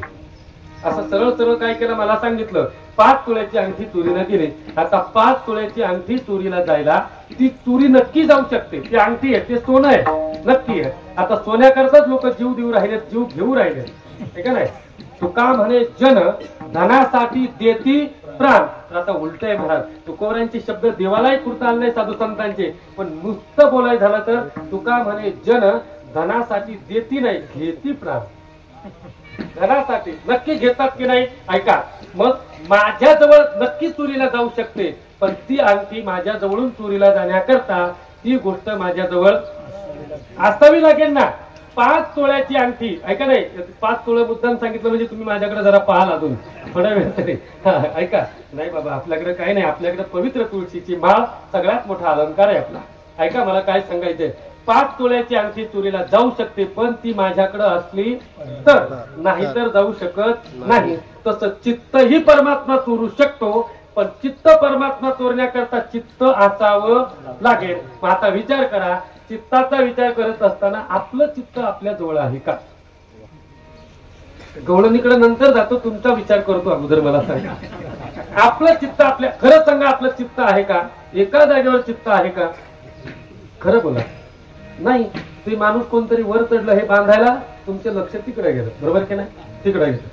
कोणतरी चक्कर येऊन पडलं, तिकडं लक्ष गेलं. अजून एखादी गाडी जाऊ द्या 4 चाकाची, लोक ते काही रच नसतो, काही पाहायचं काही गरज नाहीये, ती काय विकत घ्यायची का गाडी, काहीच नसतं, पण लोकांचं लक्ष तिकडं जातं. का जातं? चित्त जागेवर नाही म्हणून. आता सुद्धा तुमचं लक्ष कीर्तनात किती टक्के आहे मला खरं सांगा, फक्त खरं बोला. कारण मला कॉलेजला मानसशास्त्र विषय होता, मी खरं बोला. आता सुद्धा चित्त माणसाचं जागेवर नाही. चित्त क्षणोक्षणा होय चंचल. चंचल चित्त होतं की नाही महाराज? मग चंचल होणारं चित्त आहे आणि चित्त जागेवर नाही. ज्याची चोरी करायची ते जागेवर असावं, आणि ज्याच्या जवळ चित्त नाही ते जवळी नाही चित्त. काय मानली येणे प्रेत, ज्याच्या जवळ चित्त नसतं त्याला प्रेताची उपमा असते. मग आता महाराज तुम्ही म्हणतात चित्त नाही, मग आम्ही चिंतन करीत नाही का? आम्हाला संसाराचा विचार आमच्या मनात येत नाही का? आपण सगळे जण चित्त आपल्या जवळ आहे असं म्हणतो, पण ऐका, आपल्या जवळ चित्त नाही. कारण का? आपण नसलेल्या गोष्टीचा विचार करतो म्हणून आपल्या जवळ चित्त नाही. एकाच वाक्यात उत्तर आहे, नसलेल्या गोष्टीचा. आपण चित्ताचं व्याख्या करताना काय सांगितलं? अंतःकरण चतुष्टय मांडलं गेलं शास्त्राने. मन, चित्त, बुद्धी आणि अहंकार मांडलं गेलं. मन कशाला म्हणतात? संकल्प विकल्प केला की त्याला मन म्हणा, एक विचार. नंतर चिंतन करते त्याला चित्त म्हणा. बोध स्वरूपावर आरूढ होते तिला बुद्धी म्हणा. आणि कर्तृत्व भोक्तृत्व सिद्ध करते, अहम करता अहम भोगता, त्याला त्या ठिकाणी अहंकार म्हणा. ऐका, मग आता चिंतन करते त्याला चित्त म्हणता. मग आपणही चिंतन करतो का काय करतो? करतो की नाही? करतो. पण आपण चिंतन नाही करत महाराज, आपण चिंता करतो. ऐका बरं का, आपण चिंता करतो. चिंता कसं काय बरं? रोज उठून या काय खावयाची चिंता. तुकोबाराय चिंतन शब्द वापरला असेल किती गोड झाला असतं की नाही? आपल्याकरता सुद्धा बोलले असते की नाही? रोज उठून या काय खावयाचे चिंतन नाही बोलले, काय खावयाची चिंता. का बरं बोलले माहिती का? आपल्या सगळ्यांना चिंत्या रोग झाला. आमच्या स्वामीजींच्या भाषेत सगळ्यांना कोणता रोग झालाय? चिंत्या. तो चिंता करतो. कशाची करतो? नको त्या गोष्टीची चिंता करतो, नको त्या गोष्टीची. तुम्ही विचार करा, आम्हाला पाठामध्ये स्वामीजींनी एक दृष्टांत सांगितलं. दष्टपुष्टाचा राजा होता, तो आगडबम होता महाराज. मला पण शब्दात सांगता येत नाही, इतका होता. त्याला उठवायचं म्हणलं तरी 2-4 माणसं लागत होती. 2-4 स्वामीजींनी सांगितलं दृष्टांत आमच्या स्वामी दिव्य चैतन्यजींनी. उठवायचं म्हणलं तरी 2-4 माणसं लागायची. आता नेमकं काय करावं काही कळना. पण तो राजा कालांतराने बारीक व्हायला लागला, असा मरतुकडा झाला. शुगर बिगर काय नव्हती झाली त्याला, शुगरवाली माणसं बारीक होत चालतात, तसं काहीच नव्हतं झालं. असा मरतुकडा झाला. आणि एक दिवस प्रधानाला नाही विलाजाने प्रधानाने विचारलं, राजे साहेब का हो तुम्ही बारीक कशा करता झाला? कशाची काळजी आहे तुम्हाला? खरं सांगा तर खरं, काय काळजी आहे तुम्हाला? कशाची काळजी आहे? अहो 7 पिढ्या तुमच्या एका जागेवर बसून खातील एवढी तुमच्याजवळ संपत्ती आहे, एवढं तुमच्याजवळ ऐश्वर्य, कशाची काळजी करता? प्रधानजीला ते म्हणले तीच तर काळजी आहे. म्हणजे काय काळजी आहे? 7 पिढ्या एका जागेवर बसून खातील, पण 8व्या पिढीचं काय? नाही कळालं का? जाऊ द्या, उशिरा लाईट पेटत असते कधी कधी. ऐका, 7 पिढ्या जागेवर बसून खातील ही चिंताच आहे की नाही? चिंताच आहे. पण ऐका, आपल्या जीवनामध्ये चिंता आहे, चिंतन नाही. एका वाक्यात सांगू, आपण सर्वजण दुःखी का आहोत? आपण का त्या ठिकाणी या व्यर्थ संसारात पडलो? कारण आपण चिंता करतो, चिंतन करत नाही म्हणून. ऐका, चिंतन मनुष्याच्या चिंतने सरे धन्य धन्य तो काळ धन्य आहे जो परमात्म्याच्या चिंतनामध्ये जातो महाराज. पण आपण सर्वजण चिंता त्या ठिकाणी करतो. मग चिंतन घडलं पाहिजे. आणि ज्याच्या जीवनामध्ये चिंतन असतं त्याचं चित्त परमात्मा चोरत असतो. मग चित्त चोरण्याकरता चित्त असं तसं नसलं पाहिजे. मग चित्त कसं असावं? चित्त जैसे गंगाजळ. चित्त कसं असावं? गंगेसारखं पवित्र चित्त असलं पाहिजे. निर्मळ चित्ते झाली नवनीते. निर्मळ चित्त मनुष्याचं असलं पाहिजे. मग निर्मळ चित्त कसं होईल बरं माणसाचं? माझ्या बोलण्याकडे लक्ष द्या. निर्मळ चित्त माणसाचं कशाने होईल? गंगा डोक्यावरून चालली तरी आता दाबून धरा, मी सोपच बोलणार आहे. निर्मळ चित्त कशाने होईल माहितीये महाराज? ज्याला निर्मळ चित्त करायचं ना त्याने 3 गोष्टी माझ्या नक्की ऐका. 3 गोष्टी जे आम्ही स्वतःच्या जीवनात उतरवतोय, आणि ते तुम्ही उतरलेच पूर्ण असं म्हणत नाही, पण उतरवतोय महाराज सद्गुरूंच्या कृपेने, परमात्म्याच्या कृपेने. 3 गोष्टी ऐका. ज्याला चित्त निर्मळ व्हावं वाटतं आणि ज्याच्या चित्ताचं हरण परमात्म्याने करावं असं ज्याला वाटतं ना, त्याने 3 गोष्टी जपल्या. तीन जी आपली इंद्रिय आहेत की नाही, त्यांना फक्त त्या ठिकाणी कोणतं गालबोट लागता कामा नये. त्यांच्यावर फक्त पक्का ताबा ठेवायचा. कोणता माहिती आहे? पहिलं जपायचं जर असेल तर पहिले डोळे जपा. तुम्ही ऐकताय ना? पहिलं काय जपा? डोळे जपा. दुसरं काय जपा? कान जपा. आणि तिसरं काय जपा? आपली वाणी जपा. 3 गोष्टी जपा महाराज. तुम्हाला माहिती आहे अंतकाळाच्या वेळेला भीष्माचार्यांच्या समोर परमात्मा येऊन उभा राहिला. भीष्माचार्यांनी या गोष्टी जपल्या होत्या. 3 गोष्टी भीष्माचार्यांनी जपल्या होत्या. नेमधारी अर्जुन आहे, पण नेमधारी अर्जुन असताना सुद्धा अर्जुनाला 4 ठिकाणी बाण भीष्माचार्यांना मारताच आले नाही. संपूर्ण शरीर शरपंजरी पडली नाही. संपूर्ण शरीराची चाळण झाली एवढे त्या ठिकाणी बाण आहे. हजारो बाण असतील, मला माहिती नाही. पण एवढं असताना सुद्धा भीष्माचार्यांच्या डोळ्यात बाण गेला नाही. किती विशेष आहे! भीष्माचार्यांच्या तोंडात बाण गेला नाही, विशेष आहे. आणि भीष्माचार्यांच्या कानात बाण गेला नाही, आणि भीष्माचार्यांच्या हृदयात बाण गेला नाही. काय गेला नाही? कारण डोळे याच्यातून एक गोष्ट घडते महाराज, ती आपण जपली पाहिजे. कानाच्या माध्यमातून एक गोष्ट जपली पाहिजे आणि मुखाच्या माध्यमातून जपली पाहिजे. डोळ्याला पवित्र करा, कानाला पवित्र करा आणि वाणीला त्या ठिकाणी पवित्र करा. डोळे कसे काय पवित्र होतील महाराज? कान कसं काय पवित्र होतील? आणि वाणी कसं काय पवित्र होतील? हरिने माझे हरिले चित्त या शब्दावर आपण बोलतोय. ऐका, डोळे पवित्र करायचे ना, ऐका, आपल्याला 3 धर्म सांगितले जातात. एक आहे आचरण, आचार, विचार आणि बोला ना, नाही पाच उच्चार. 3 गोष्टी आहे की नाही? आचरण पवित्र असावं, विचार पवित्र असावेत आणि उच्चार पवित्र असावा. आपलं आचरण कसं असावं माहितीये का?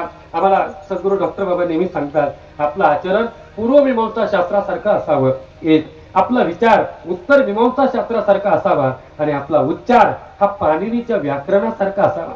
लघु सिद्धांत कौमुदी त्याला म्हणतात. अशा पद्धतीने त्या ठिकाणी असलं पाहिजे. ऐका, जर आचरणाची शुद्धी झाली तर डोळे पवित्र आहेत, डोळे पवित्र आहेत. विचाराची शुद्धी झाली, कान पवित्र आहेत. आणि उच्चाराची शुद्धी झाली, मुख पवित्र आहे, मुख पवित्र आहे. म्हणून डोळ्याच्या माध्यमातून आचरणाची जी क्रिया घडत असते की नाही, ती डोळ्याच्या माध्यमातून घडते महाराज, डोळ्याच्या माध्यमातून. कारण आचरण मनुष्याचं कधी बिघडलं जातं माहितीये का? एखादी वस्तू पाहिल्याच्या नंतर व्याभिचार भावना एखाद्या पुरुषाच्या, एखाद्या स्त्रीच्या अंतःकरणात केव्हा येते? ज्यावेळेस ती डोळ्याने पाहते त्यावेळेला. ऐका, त्यावेळेला. म्हणून आपलं आचरण इतकं शुद्ध असावं, खूप शुद्ध असावं. कारण पारदर्शक हा शब्द आहे की नाही आपलं. बरेच लोक म्हणतात की नाही त्यांचं जीवन फार पारदर्शक आहे. अहो, हा शब्द परमार्थात शोभतो, संसारात शोभत नाही, शोभत नाही संसारामध्ये या गोष्टी महाराज. म्हणून मनुष्याचं जीवन पारदर्शक असलं पाहिजे. संतांच्या जीवनाचा विचार करा, किती पारदर्शकता. त्यांच्या समोर त्या ठिकाणी एक स्त्री पाठवावी तुकोबायांच्या जवळ. पाठवलेली स्त्रीही सांगितली आणि तिला दिलं उत्तरही सांगितलं की नाही, जाईवो तू माते आणि न करी सायास आम्ही विष्णुदास तैसे न हो आचरणाची शुद्धी आहे. आचरणाची विचाराची पण शुद्धी असली पाहिजे. विचार हे कानाच्या माध्यमातून प्रविष्ट होत असतात. विचाराची सुद्धा शुद्धी असली पाहिजे. विचाराची म्हणून काय ऐकलं पाहिजे आपण, याही गोष्टीचा आपण विचार केला पाहिजे. आपण काय ऐकलं पाहिजे, आपल्या कानाला नेमकी कशाची सवय झाली पाहिजे, या गोष्टीचा विचार केला पाहिजे.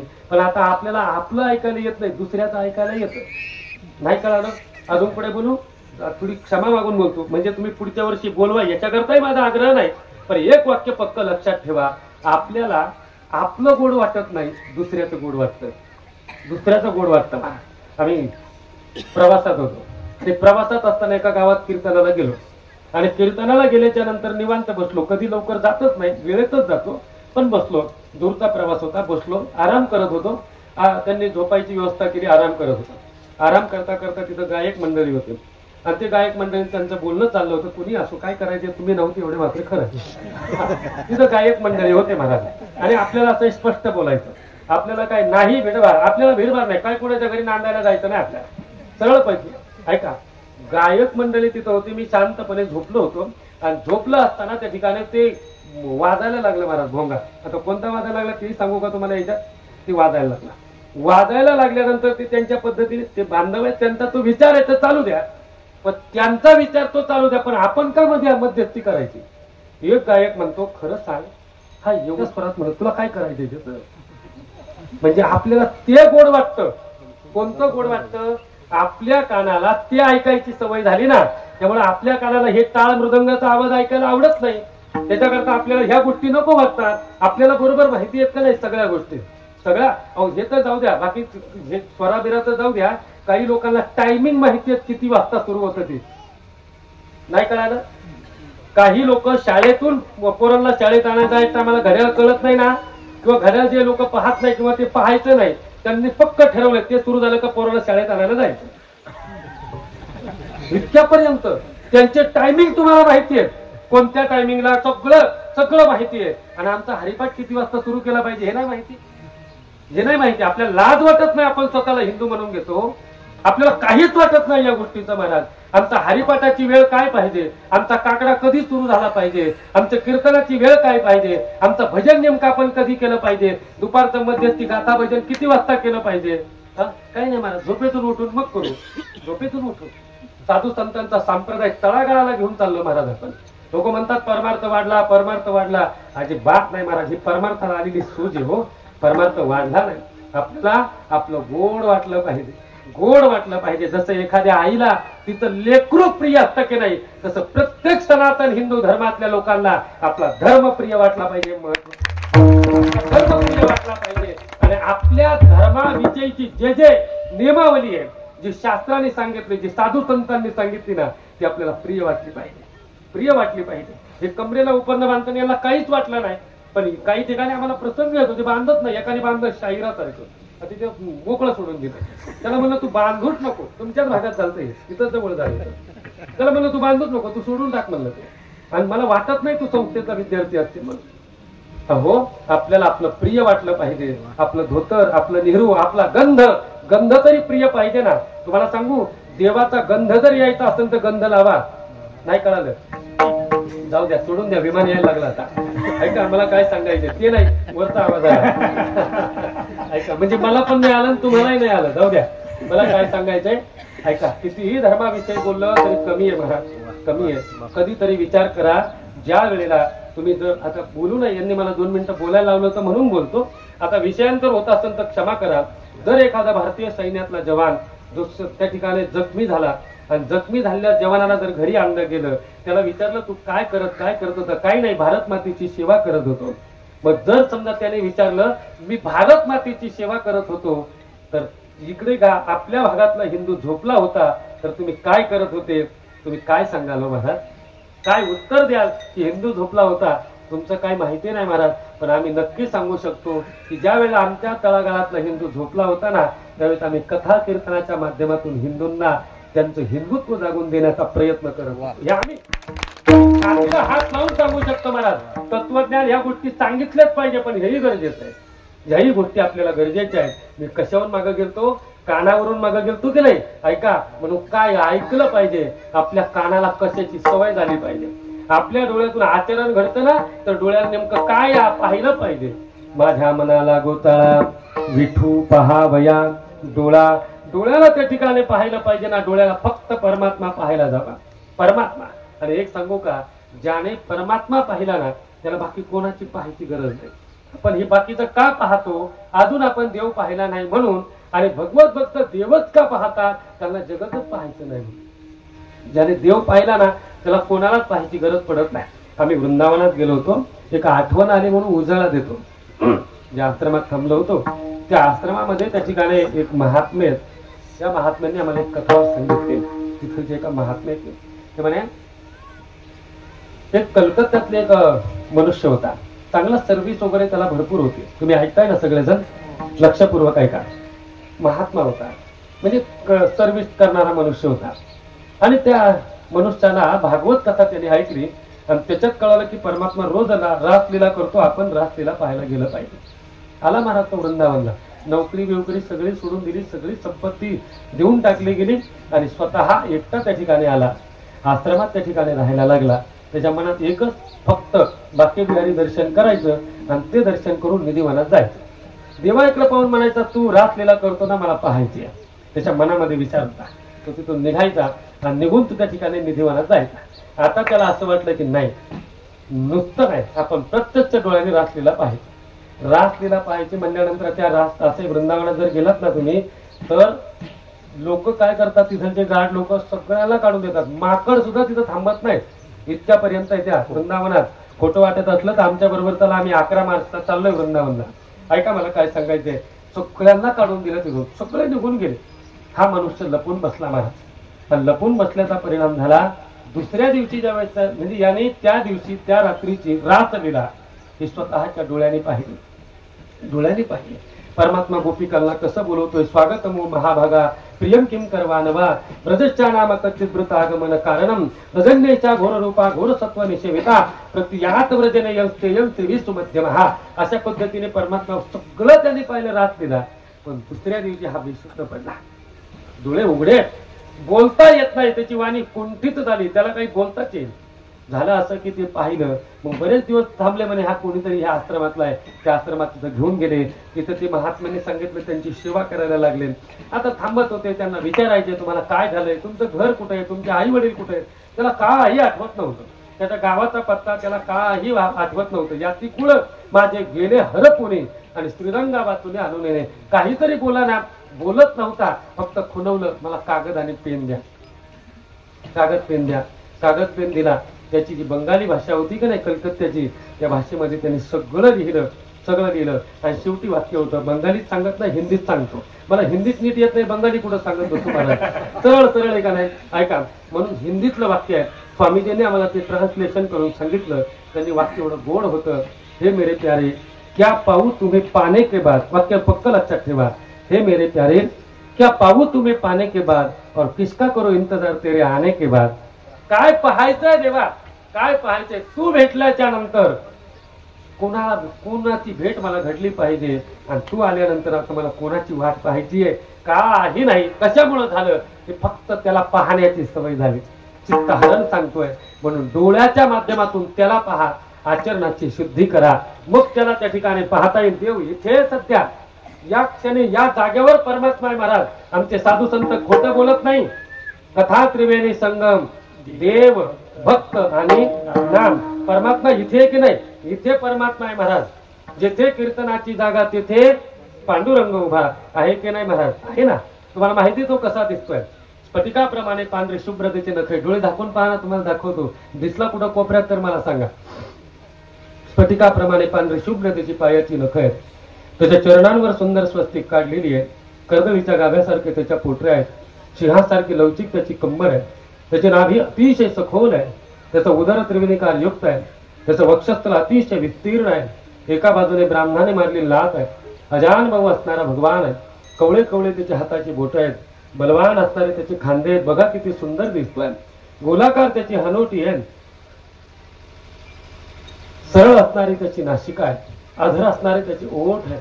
मौक्तिक रत्नावली ठेवल्यासारखे त्याचे दात आहेत, मुलायम असणारे त्याची गाल आहेत, कुरुंगापेक्षा सुंदर बोलके त्याचे डोळे आहेत, धनुष्य आकृती त्याच्या भोया आहेत, उंच असणारं कपाळ, त्यावर मलयागिरी चंदन लावून मध्ये कस्तुरीचा टिळा लावला आहे, कुरुळे कुरुळे तांबूस रंगाचे माझ्या पंढरीनाथाचे केस आहेत, मोराचा मुकुट त्याने त्या ठिकाणी धारण केलेला आहे, पिवळा पितांबर निळाशेला धारण केला, गळ्यामध्ये वैजंतीमाळ तुळशीमाळ घातलेली आहे, हातामध्ये बाजूबंद मनगट्या घातलेल्या आहेत, मकराकार कुंडल कानात घालून कनेरीचे फुलं कानात घातलेली आहेत, रत्नाने मढवलेली काळ्या रंगाची घोंगडी डाव्या खांद्यावर आहे, हातामध्ये घोंगराची काठी आहे आणि असा परमात्मा त्या ठिकाणी या जागेवर समपाय करकटी असणारा समपाय ठेवून त्या ठिकाणी समचरण दृष्टी ठेवून असा परमात्मा दोन हात कमरेवर देऊन या प्रत्यक्ष कीर्तन मंडपामध्ये इथे उभा आहे.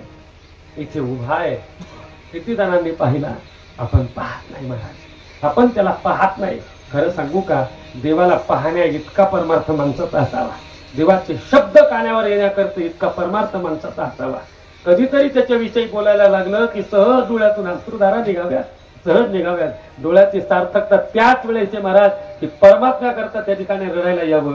तुम्ही कधीतरी विचार करा, आता मी भक्तिशास्त्रामध्ये शिरतोय, कधीतरी मला सांगा, कधीतरी विचार करा, स्वतःला प्रश्न विचारा, आतापर्यंत आपण किती जणांकरता रडलो? बोला ना, बोला ना. तुम्ही रडलेच नाहीत, तुम्ही रडलेच नाहीत. ऐका, तुम्ही रडले पण तुम्ही रडले नाहीत महाराज. खरं सांगू, आतापर्यंत आपण सर्वांकरता रडलो महाराज, पण ज्यांच्या ज्यांच्या करता रडलो त्यांना तरी आपल्या एका थेंबाची तरी किंमत आहे का? अजिबात नाही, अजिबात किंमत नाही. एवढंच जर रडणं माझ्या भगवंता करता केलं असतं तर आज आपलं जीवन कुठलच्या कुठं घेऊन गेलं असतं, कुठलच्या कुठं घेऊन गेलं असता. म्हणून डोळ्याची सार्थकता आहे त्याच्याकरता रडणं. ऐका, परमार्थामध्ये परमात्म्याकरता रडणं ही परमार्थाची सुरुवात आहे. वाक्य लक्षात ठेवा, नाही लक्षात राहील तर कुठेतरी लिहून ठेवा. परमार्थामध्ये परमात्म्याकरताच रडणं ही परमार्थाची सुरुवात आहे आणि आपला परमार्थ पाहून भगवंताच्याही डोळ्यात पाणी येणं हा आपल्या परमार्थाचा शेवट आहे महाराज, शेवट आहे. भगवंता करता रडणं. म्हणून डोळे फक्त त्याला पाहण्याकरता, कान फक्त त्याच्याविषयी ऐकण्याकरता. कान डोळ्याच्या माध्यमातून पाहून जसं प्रेम होतं की नाही, तसं कानाच्या माध्यमातून सुद्धा होतं. कधी ते कान सुद्धा चांगले पाहिजे. रुक्मिणी आईसाहेबांनी देवाला पाहिलं नव्हतं, अजिबात पाहिलं नव्हतं, फक्त ऐकलं होतं. श्रुत्वा गुणान भुवन सुंदर शृण्वतांते. काय फक्त त्याच्याविषयी ऐकलं होतं. कुठं गुजरात, कुठं ते त्या ठिकाणी गुजरातचं द्वारका नगरी, कुठं त्या ठिकाणी कौंडण्यपूर महाराज विदर्भातलं, तुम्ही विचार करा. पण फक्त त्या माध्यमातून जडले गेले, जडले गेले. म्हणून डोळे चांगले असले पाहिजेत, कान चांगले असले पाहिजेत आणि मुखही चांगलं असलं पाहिजे. हो, वा. म्हणजे मुख सुद्धा आपलं कसं असलं, माझ्या पाठ नाही म्हणून बरं का, ऐका. म्हणून मुख कसं असलं पाहिजे, तेही पवित्र असलं पाहिजे. पवित्राच्या गोष्टी सांगितल्या. असतो पवित्रो यदि दान पुण्यम, पादो पवित्रो यदि तीर्थयात्रा, मुखम पवित्रो यदि नाम घोषा, हृदयम पवित्रो यदि ब्रह्मनिष्ठा. म्हणून ज्याचे डोळे चांगले आहेत, ज्याचं कान चांगले आहेत, ज्याचं मुख चांगलं आहे ना महाराज, त्याचं हृदय शुद्ध होतं आणि शुद्ध असणाऱ्या हृदयामध्ये परमात्मा राहतो, परमात्मा राहतो महाराज. एका महात्म्याची आठवण करून देईन, यात आपल्याच आत्ताच्या काळामधलेच आहेत, ते म्हणजे वैकुंठवासी परमपूज्य आदरणीय प्रातस्मरणीय गुरुवर्य विठ्ठल बाबा देशमुख. नाव ऐकून आहात तुम्ही, विठ्ठल बाबा देशमुख. तुम्हाला सांगू, विठ्ठल बाबांचं ज्यावेळेस वैकुंठ गमन झालं, आपल्यासारखंच हिंदू धर्मानुसार त्यांचा अंत्यविधी संस्कार केला. ऐका, पण माणसाचा, मनुष्याचा देह जर जाळला, सगळं जळून जातं, सगळं जळून जातं महाराज. पण वैकुंठवासी गुरुवर्य विठ्ठल बाबांचं संपूर्ण देह जळाला, पण हृदय मात्र जसंची तसं होतं. खोटं वाटत असेल तर श्रीनिवास महाराजांना अजून जाऊन विचारा. ते मोक्ष हृदय निवासीच नाव लावतात त्यांना. बाबांचं हृदय जसंची तसं होतं, सामान्य नाही, सामान्य नाही. आत्ताच्या काळातली ही घटना आहे महाराज. मला काय सांगायचंय, ज्यावेळेस या सगळ्या गोष्टी जशीची तशा होतील, डोळ्याने डोळे शुद्ध, आचरणाने कान शुद्ध, विचाराने आणि मुख शुद्ध, उच्चाराने ज्यावेळेस होईल ना महाराज, त्यावेळेस आपलं चित्त शुद्ध होतं. आणि चित्त शुद्ध तरी शत्रू मित्र होतील, शत्रू सुद्धा मित्र होतात की नाही महाराज. चित्त शुद्ध होतं. कारण इथे शास्त्राच्या दृष्टीने अनाहत चक्र आहे आणि हे उमललं गेलं की ते अनकंडिशन, अमर्यादित असणारं प्रेम या ठिकाणी असतं महाराज. म्हणून तर या हृदयातच परमात्मा राहतो. कुठे? हृदयातच येऊन राहतो ना, त्याची चित्ताची शुद्धी होते. आणि शुद्ध झालेलं चित्त जे आहे ना, ते शुद्ध निर्मळ चित्त परमात्म्याला खूप आवडतं. आणि निर्मळ चित्त परमात्म्याला आवडलं की परमात्मा हे जे निर्मळ द्रवीभूत असणारं चित्त आहे, त्या चित्ताची त्या ठिकाणी चोरी करतो. त्या गोपिकेची तेच केली. हरिने माझे हरिले चित्त, हरिने माझं चित्त हरलं. त्याने काय झालं? भार वित्त विसरले. भार विसरले कशाचा? जन्म मरणाच्या संसारामध्ये असणारा कर्माचा जो भार आहे, जे कर्म प्रारब्ध वशामध्ये वाट्याला आलंय, त्याचा भार आहे. आणि याच्यातून मिळणारं सुख दुःख ही वित्तही मी त्या ठिकाणी विसरले. आणि हे विसरल्यामुळे आता कैसे जाऊ घरात नोहे बरवाहाल. आता कसं घरी जायचं? चित्तच जागेवर नाही. जिथं चित्त नसतं ती प्रेताची भूमिका आहे. प्रेत कसं स्वतः घरी जाईल? आता जाण्यासारखं काहीच राहिलं नाही. काही माझ्या जीवनामध्ये राहिलं नाही. मग आता काय करावं? भार वित्त विसरले. आता कैशी जाऊ घरा, आता कशी घरी त्या ठिकाणी जाऊ? नोहे बरवा हा लौकिक, हे योग्य वाटत नाही. दुसऱ्याला सांगावं तर घरची कुठे त्या ठिकाणी संशय घेतात. म्हणून तुकोबरा म्हणतात, तुका म्हणे निवांत राही पाहिले पाहि परतोने. संप्रदायाच्या नियमानुसार भजन करूया आणि 2 मिनिटं कृष्णाचं चरित्र पाहून थांबूया. विठोबार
हरिने माझे हरिले चित्त,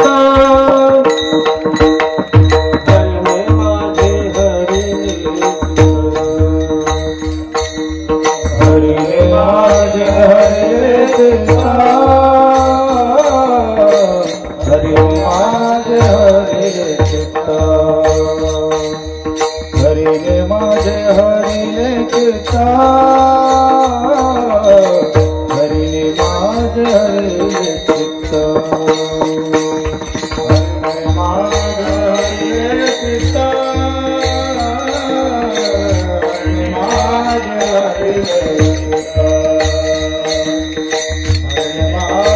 हरिले चित्त, हरिने माझे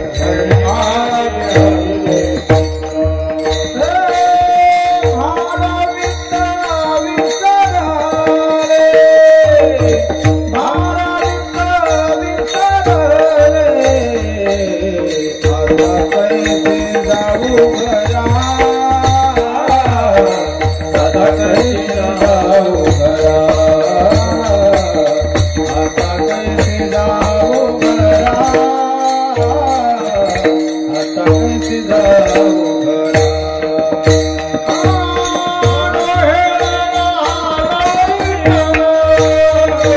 चित्त,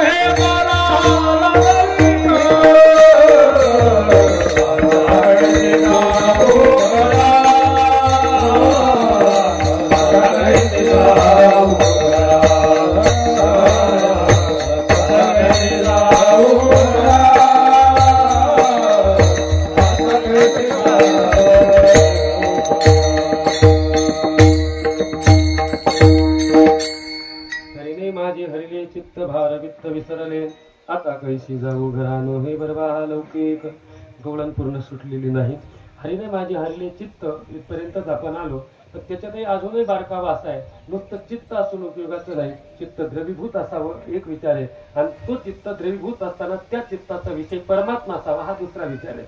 आता हे दोन विचार आहे कधीतरी नंतर कुठेतरी मी सांगण्याचा प्रयत्न करेन. ऐका, आपण कालेच्या प्रसंगात आहोत. परमात्मा प्रगट होत असतो. परमात्मा कशा करता प्रगट होतो? ज्यावेळी धर्मावर ग्लानी येत असतो त्यावेळेस परमात्मा येत असतो. यदा यदा ही धर्मस्य ग्लानिर्भवति भारत.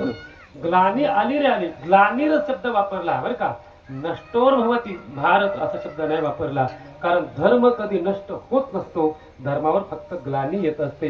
एवढी बाजूला करण्याकरता परमात्मा येत असतो बरं का, तेवढी ग्लानी. बसा बसा बसा, मी पण बसणार 5 मिनिटात आता. वयोवृद्ध माणसाला जास्त त्रास नाही दिला पाहिजे. ऐका, म्हणून धर्मावर फक्त ग्लानी येते. जसं दिव्यावर कोजळी येते की नाही, काजळे म्हणा कोजळी म्हणा, तेवढी बाजूला केली की दिवा जसाची तसा आहे, तसं धर्मावर फक्त ग्लानी येते. हे थोडेसे बोलणारे येतात, थोडेसे बोलणारे येतात की आम्ही असं करू आम्ही तसं करू. थोडेसे बोलणारे त्या ठिकाणी असतात की नाही महाराज, काही उपयोग नसतो या या या बोलण्याचा, कोणत्याही त्या ठिकाणी उपयोग नसतो. त्यांना बोलून द्यायचं. आमचे स्वामीजींचं एक वाक्य फार सुंदर आहे. ते म्हणतात, हिरण्यकश्यपूचा काळ जोपर्यंत येत नाही ना तोपर्यंत नरसिंह भगवान सुद्धा प्रगट होत नाही. काळ आला पाहिजे ना, वाईटाचा काळ आल्याशिवाय चांगलं त्या ठिकाणी माणसाला कळत नसतं. कोणाला काय बोलायचं ते बोलू द्या, स्वामी समर्थांविषयी बोलू द्या, त्यांना त्या ठिकाणी अजून रामाविषयी बोलू द्या, त्यांना त्या ठिकाणी राम मांसाहारी म्हणू द्या, काय म्हणायचे त्यांना म्हणू द्या, त्यांना म्हणू द्या, काही नाही, त्यांनी ते म्हटले पाहिजेत. ऐका, माझं वाक्य ऐका, ते म्हटलेच पाहिजेत. कारण ते जोपर्यंत असं म्हणत नाही तोपर्यंत तुम्ही शाने होत नाही, तुम्ही जागे होत नाही. त्यांनी बोलायला सुरुवात केली म्हणून तर सावध झालो, आणि म्हणून तर आपण सगळे जण आता जरा थोडं तरी 5 वर्ष तरी आपल्याला भीती नाही. कोणत्या पक्षाचे नाहीत महाराज आम्ही, आमचं फक्त आमचा डीएनए काय असेल तर फक्त हिंदू आहे. आमचा डीएनए हिंदू म्हणजे आमचं हे असं तसं काही नाही महाराज, आमची जात बीत अजिबात नाही, आमचा डीएनए हिंदू आहे. म्हणून त्या ठिकाणी कोणाला काय बोलायचंय ते बोलू द्या. हो, बोलता बोलता तोंडही खराब होणार आहेत, बोलता बोलता नको ते आजार होणार आहेत, बोलता बोलता काय होईल, कारण भगवंताच्या विषयी बोलणं, धर्माविषयी बोलणं अजिबात सहन होत नाही. बरं, अजिबात होत नाही. काळ प्रत्येकाचा असतो आणि प्रत्येकाचा काळ एकदा तरी येत असतो. 4 दिवस सासूचे असतात, पण ज्या वेळेला सुनेचा दिवस सुरू होतात त्यावेळेस सासूचे हाल होतात, त्यावेळेस हाल होतात महाराज. म्हणून बोलू द्या. परमात्मा सगळं पाहतोय, तो सगळं, तो नियंता आहे, त्याला नियंता शब्द वापरला, सगळं करतो. कंसासारखे जरासंधासारखे उन्मत्त झाले ना, म्हणून हा परमात्मा त्या ठिकाणी वसुदेव दिवशीच्या उदरी कृष्णाष्टमीला त्या ठिकाणी गोकुळाष्टमीला प्रगट झाला. वसुदेवाने नंदबाबाच्या घरी नेऊन घातलं गेलं. नंदबाबाच्या घरी मस्तपैकी त्या ठिकाणी परमात्मा तिथे दिव्य लीला करायला लागला. दिव्य लीला त्याने पुतना आली, पुतना सुद्धा मारली, पुतना बालघातिनी भागवतकार सांगतात. पण होबतीयं स्तनकालकूटं जिघांत पायाप्ययगप्य साध्वे लेभे गतिं धातृचिता सतोन्यं कंबादयालुं शरणं भजेन. ती स्तनामध्ये कालकूट नावाचं विष भरून आली. एका स्तनात दूध, एका स्तनात विष, पण तरी सुद्धा शोषिले पुतना येणे मोहिले लेकरू. पुतना शोषून घेतली महाराज. कुणी? परमात्म्याने. पुतना गेली. अनेक अनेक राक्षस आले. काग बगरे ठा मारिले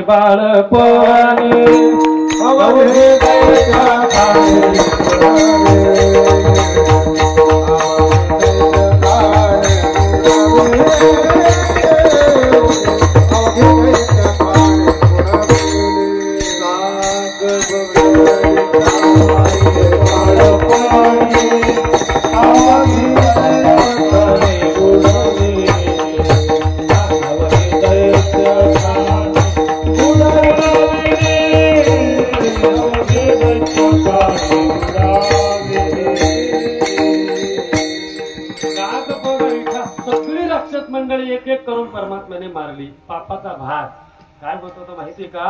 कंस तिकडून राक्षस पाठवत होता आणि देव राक्षस मारत होता. त्याला पापाचा भार हळूहळू हळूहळू कमी करायचा होता. असा परमात्मा मग रांगायला लागला. रांगता रांगता कोणत्या बाजूने रांगतोय? तळवे तळहात तेकीत डाव्या. हे का नाही? आता चाली म्हणायला वेळ नाही आपल्याकडे, सरळ सरळ बोलूया. ऐका, रंगणी रंगनाथ तोम्या तिला डाव्या गुडघ्याने देव रांगत होता. का रांगत होता बरं?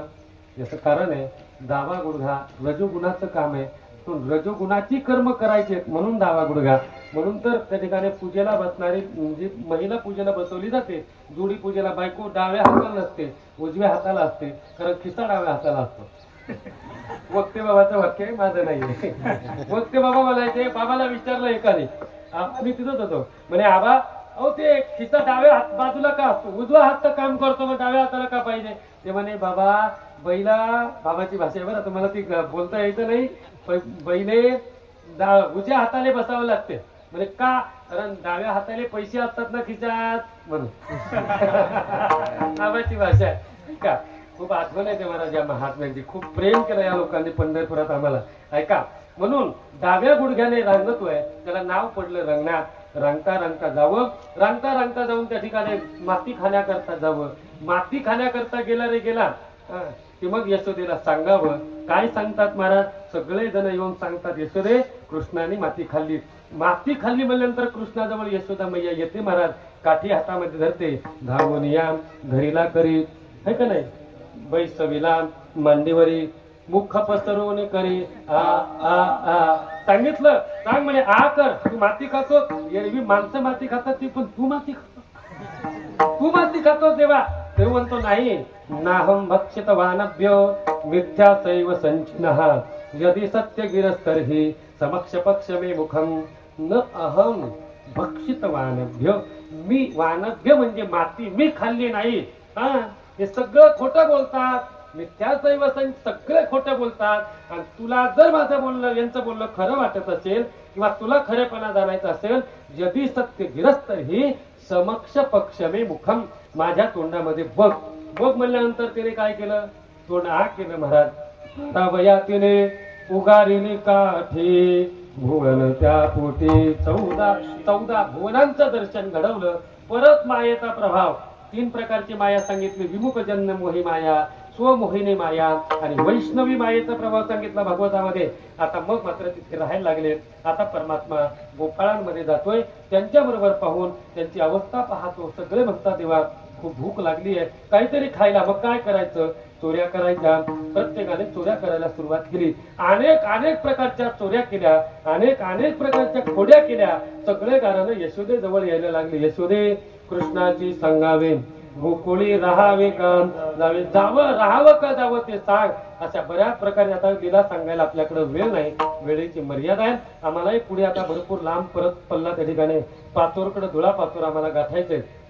आम्ही थांबतो. तुम्हालाही जायचंय की नाही महाराज? काय असतं माहितीये का, मड बदलतं पण खांदेकरी तेच राहतात. हे मड बदलतं पण खांदेकरी तेच राहतात. यालाही तिकडं जालन्याकडे जायचंय महाराजांना, म्हणून जास्त काही मी बोलत नाही महाराज, ऐका. म्हणून सगळ्यांचे गाढाने कानावर यायला लागले, सगळे जण बोलायला लागले. आता नेमकं काय करावं? मग गणपतीची उपासना केली. एकमास देवे खोडे नाही केले, प्रचिती आली यशोदेशी. पण एवढं होऊन सुद्धा परत चोऱ्या सुरू झाल्या. आता यशोदा म्हणते, आता जाई वना सवे घेऊन गोधना. गोधन घेऊन जा. मग गोधने चारावया. जातो शारंग पाणी. कसा निघाला? तरी खांद्यावरी कांबळी, हातामध्ये काठी, नाही चारीतचे धेनू चावळा जगजिठी. अशा पद्धतीने महाराज मग तो तिथे धेनू चारायला लागला. धेनू व्यवस्थित छान पैकी चालायला लागला. एकाने मध्येच म्हणला, छोटी छोटी गाई आहे. म्हणलं थांब बाबा, आम्हाला कीर्तन करायला फार प्रेशर. आम्ही कधीच म्हणत नाही असं नाही, पण फार प्रेशर हो. एवढं घेते तर व्हायरल करते. शास्त्री झाले आणि हे काय म्हणते. खरं झालं तुम्ही म्हणत नाही, तुम्ही वारकरी आहात, ऐका. म्हणून ऐका, तिथे सुद्धा अनेक प्रकारचे गायी वगैरे सर्व सांभाळल्या. एवढंच सांभाळत असताना अनेक प्रकारचे खेळ खेळले आणि एवढं खेळ करून सगळे बोलायला लागले. झाली आता वेळ गोपाळ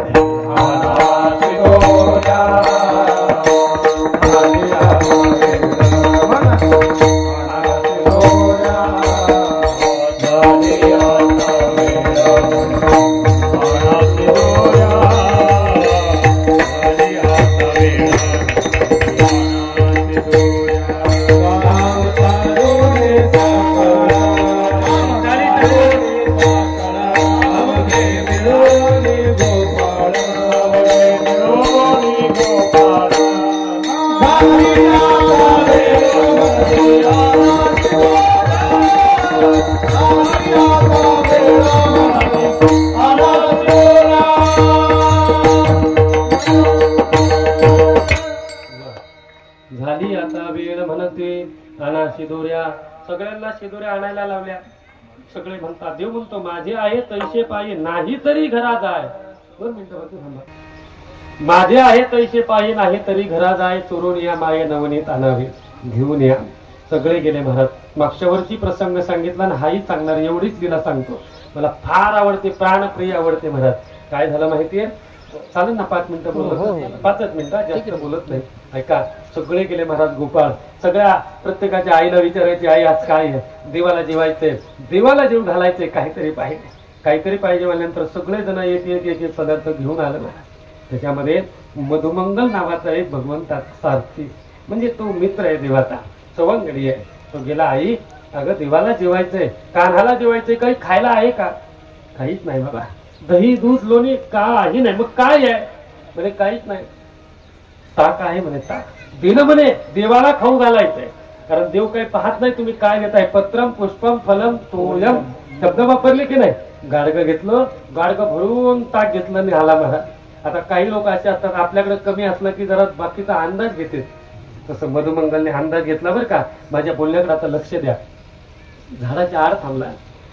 जे चवंगड्यांनी आणलं होतं ना महाराज, रबडी होती, त्या ठिकाणी बासुंदी होती, श्रीखंड होतं, त्या ठिकाणी बरेचसे त्या ठिकाणी पदार्थ होते देवाला आवडणारी, दही होतं, लोणी होतं, सगळं. मग देवा बघ, माझ्या आईने तुला रबडी दिली. त्यांनी चाटून पाहायचे, देवा कशी आहे? बरी आहे. शब्द ऐका बरं का देवाचे, बरी आहे. लोणी कस काय? ठीक आहे. आता मधुमंगल हे सगळं पाहत होता. त्याच्या मनात विचार आला, हे रबडीला बरं म्हणतंय. ऐका बरं का तुम्ही, हे रबडीला बरं म्हणतंय, हे लोण्याला ठीक म्हणताय, माझ्या ताकाला काय म्हणल? ऐकताय ना तुम्ही, माझ्या ताकाला काय म्हणल? काय म्हणन तो? मी तर ताक घेऊन आलोय. आता काय करायचं? देवाला ते आवडत नाही. ज्या अर्थी रबडी लोणी त्याला बरं ठीक वाटतंय, त्या अर्थी ताक त्याला आवडायचं नाही. मला घट घट घट घट सगळं ताक पिऊन घेतलं. एक शेवटचा घोट तोंडामध्ये होता, शेवटचा घोट होता. त्याच्यात देव इकडं तिकडं पाहत होता. गोपाळ म्हणे, काय झालं? अरे माझा मधुमंगल कुठे आहे? एकदम म्हणला, ते बघ ना देवा, झाडाच्या मागे लपलाय म्हणे. असं देवाने सगळ्या गोपाळांना सोडलं आणि मधुमंगलच्या जवळ गेला. मला प्रसंग डोळ्यासमोर आला. मधुमंगलनी सगळं ताक पिलंय. शेवटचा घोट तोंडात आहे. आपली चोरी पकडायला जाऊ नये म्हणून तोंडातला घोट तसाच तोंडातच ठेवला. ताकाचं गाडगं असं मागं लपवलं.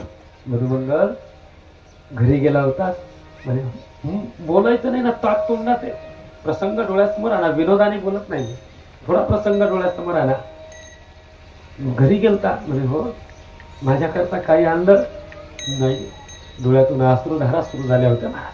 अश्रुधारा सुरू झाल्या होत्या. खरं सांग ना मधुमंगल, माझ्याकरता काही आणलं नाही? काय लपवतोस माझ्या मागे? सांग, तुझ्या मागे काय? डोळ्यातून अजून हुंका देऊन रडायला लागला. खरं सांग, काय लपवतोस? काहीच नाही, काहीच नाही. देवाने पाहिलं, गाडगं हिसकावून घेतलं महाराज. ताक, त्याच्यामध्ये ताक होतं, ते सगळं संपलं होतं. माझ्याकरता ताक आणलं होतंस तू? हो देवा, हो.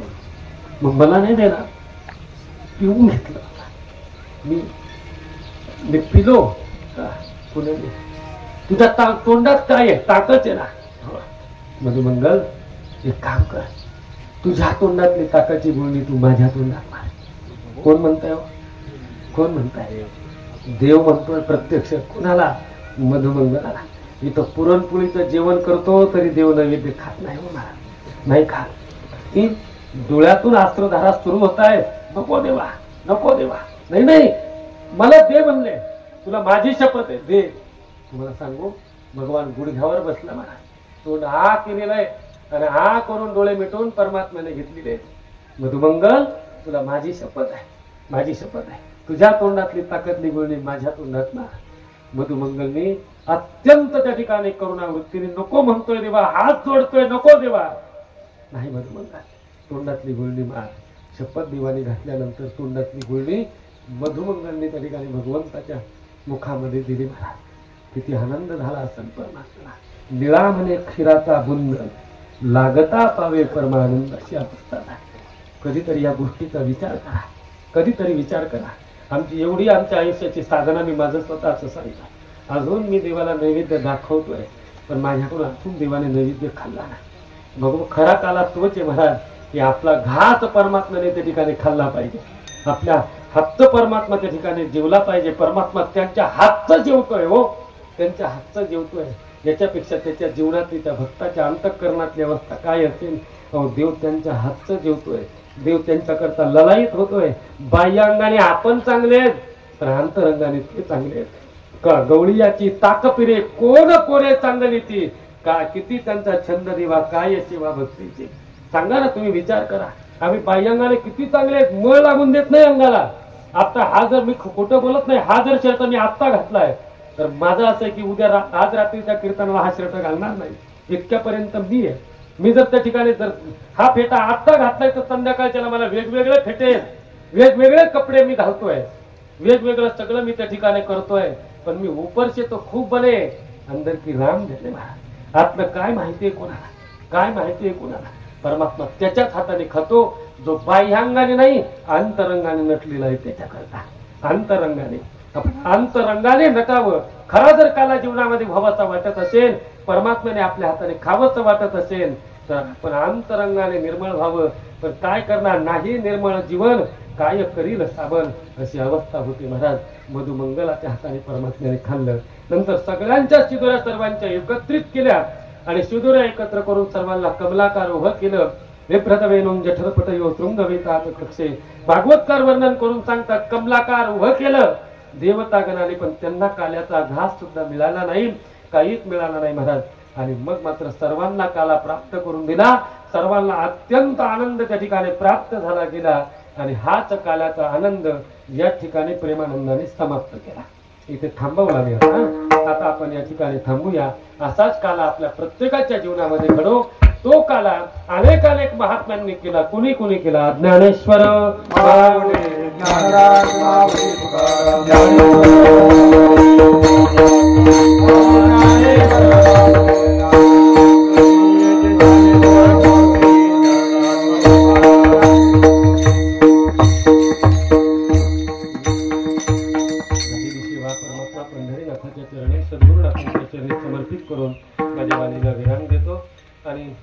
थांबतो. संयोजकांनी परमात्म्याची सेवा करण्याची संधी प्राप्त करून दिली, त्यांचे धन्यवाद. गुणवान असणारी वारकरी महाराज मंडळींनी खूप सुंदरपैकी साथ दिली, त्यांचीही मनापासून त्या ठिकाणी ऋण निर्देश करतो. तुम्ही शांत मनाने परमात्म्याचं चिंतन श्रवण केलं. घेऊन जा.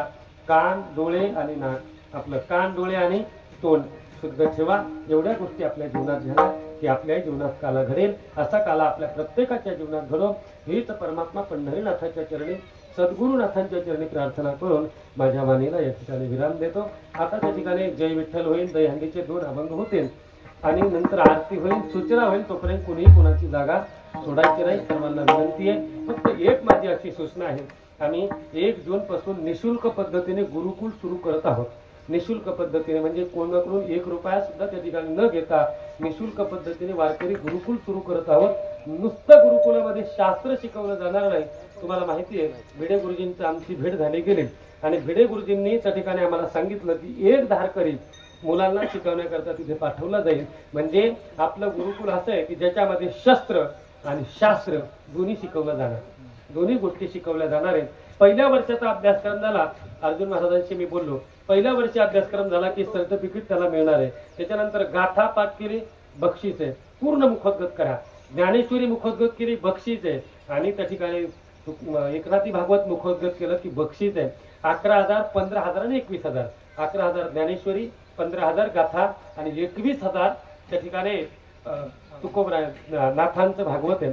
या वारकरी संप्रदायाच्या प्रस्ताव असं मुद्दाम ठेवलं. का ठेवलं माहिती का? देहूला सुद्धा तीच परंपरा आहे. जे मुखोद्गत करतात कशा करतात, लालच दाखवायची नाही, पण परमार्थात ओढायचं. कसं तरी या, पण या, अगोदर या. पोहायला शिकण्याकरता पाण्यात उतरलं पाहिजे. निशुल्क पद्धतीने गुरुकुल सुरू होते. तुम्हाला जर कोणाला तुमच्या मुलांना तिथं ठेवायचं असेल नक्की संपर्क करा. गोरख भाऊंकडे माझा नंबर आहे, त्यांच्या माध्यमातून संपर्क होईल, अर्जुन महाराजांच्या माध्यमातून संपर्क होईल. निश्चित ज्याला शक्य होईल त्याने निश्चित हे करा. आणि दुसरी गोष्ट की आम्ही निशुल्क जरी गुरुकुल करत आहोत तरी सुद्धा त्या ठिकाणी मुलांच्या जीवनाकरता आम्ही कथा कीर्तनाच्या माध्यमातून 3,500 रुपये अन्नदानाची एका दिवसाची वर्गणी मागतो. म्हणजे ज्याला देता येईल त्याने, म्हणजे सक्ती नाही, माझ्याकरता अजिबात नाही. मला भरपूर दिलं माझ्या पंढरीनाथाने. सद्गुरूंच्या कृपेने भरपूर मिळालं. पण सकाळच्या चहापासून रात्रीच्या जेवणापर्यंत मुलांचा खर्च जो आहे तो 3,500 रुपये खर्च येतो. आता तो का असे तसे वाढदिवस साजरे करतो का नाही, भिकाऱ्यासारखे डबल स्टँडला गाडी, तलवारीने कापा, हे करा. त्याच्यापेक्षा ती पट्टी डोक्याला लावा. आम्हाला ठोकळा माहिती होता, मेल्यावर लावते आम्हाला हे माहिती नव्हतं. पण अशा पद्धतीने ज्यांना अन्नदानाची पंगत द्यायची असेल त्यांनी सुद्धा सहकार्य करा. आणि दिनांक 11 फेब्रुवारी 2025 ते 11 फेब्रुवारी 2025 ते वेळ झाली का असं होतं मला. 11 फेब्रुवारी 2025 ते दिनांक 18 फेब्रुवारी 2025 या दरम्यान आणे म्हणजे तालुका जुन्नर, जिल्हा पुणे या ठिकाणी आश्रमावर अखंड हरिनाम सप्ताह आहे. विद्वत कीर्तनकारांची कीर्तन त्या ठिकाणी होणार आहेत. सर्वांनी कार्यक्रमाला या. इथून सर्वांना आमंत्रण देतो. तुम्ही सर्वजण या. तुम्हा सर्वांना सुद्धा माझी विनंती आहे, सर्वांनी यावं अशी सर्वांना विनंती करतो आणि माझ्या वाणीला या ठिकाणी विराम देतो. हरी किंबहुना तुमचे केले धर्म संकीर्तन सिद्धी नेले, येत माझे जे उरले पायी कपल. कृपाळू सज्जन तुम्ही संत जन, त्याची कृपादान तुमचे मज. आठवण तुम्ही द्यावी पांडुरंगा, केव्हा माझी सांगा का कुळती. अनाथ अपराधी पतित आगळा, परी पाया वेगळा नका करू. तुका म्हणे तुम्ही निरभिल्यावरे, मग मज हरी उपेक्षिना. आठवण तुम्ही द्यावी पांडुरंगा, केव्हा माझी सांगा का कुळती. अद्य जगत गुरु शंकराचार्य ज्ञानोबा तुकाराम. अद्य जगत गुरु शंकराचार्य ज्ञानोबा तुकाराम. अद्य गुरु शंकराचार्य ज्ञानोबा तुकाराम. अद्य गुरु शंकराचार्य ज्ञानोबा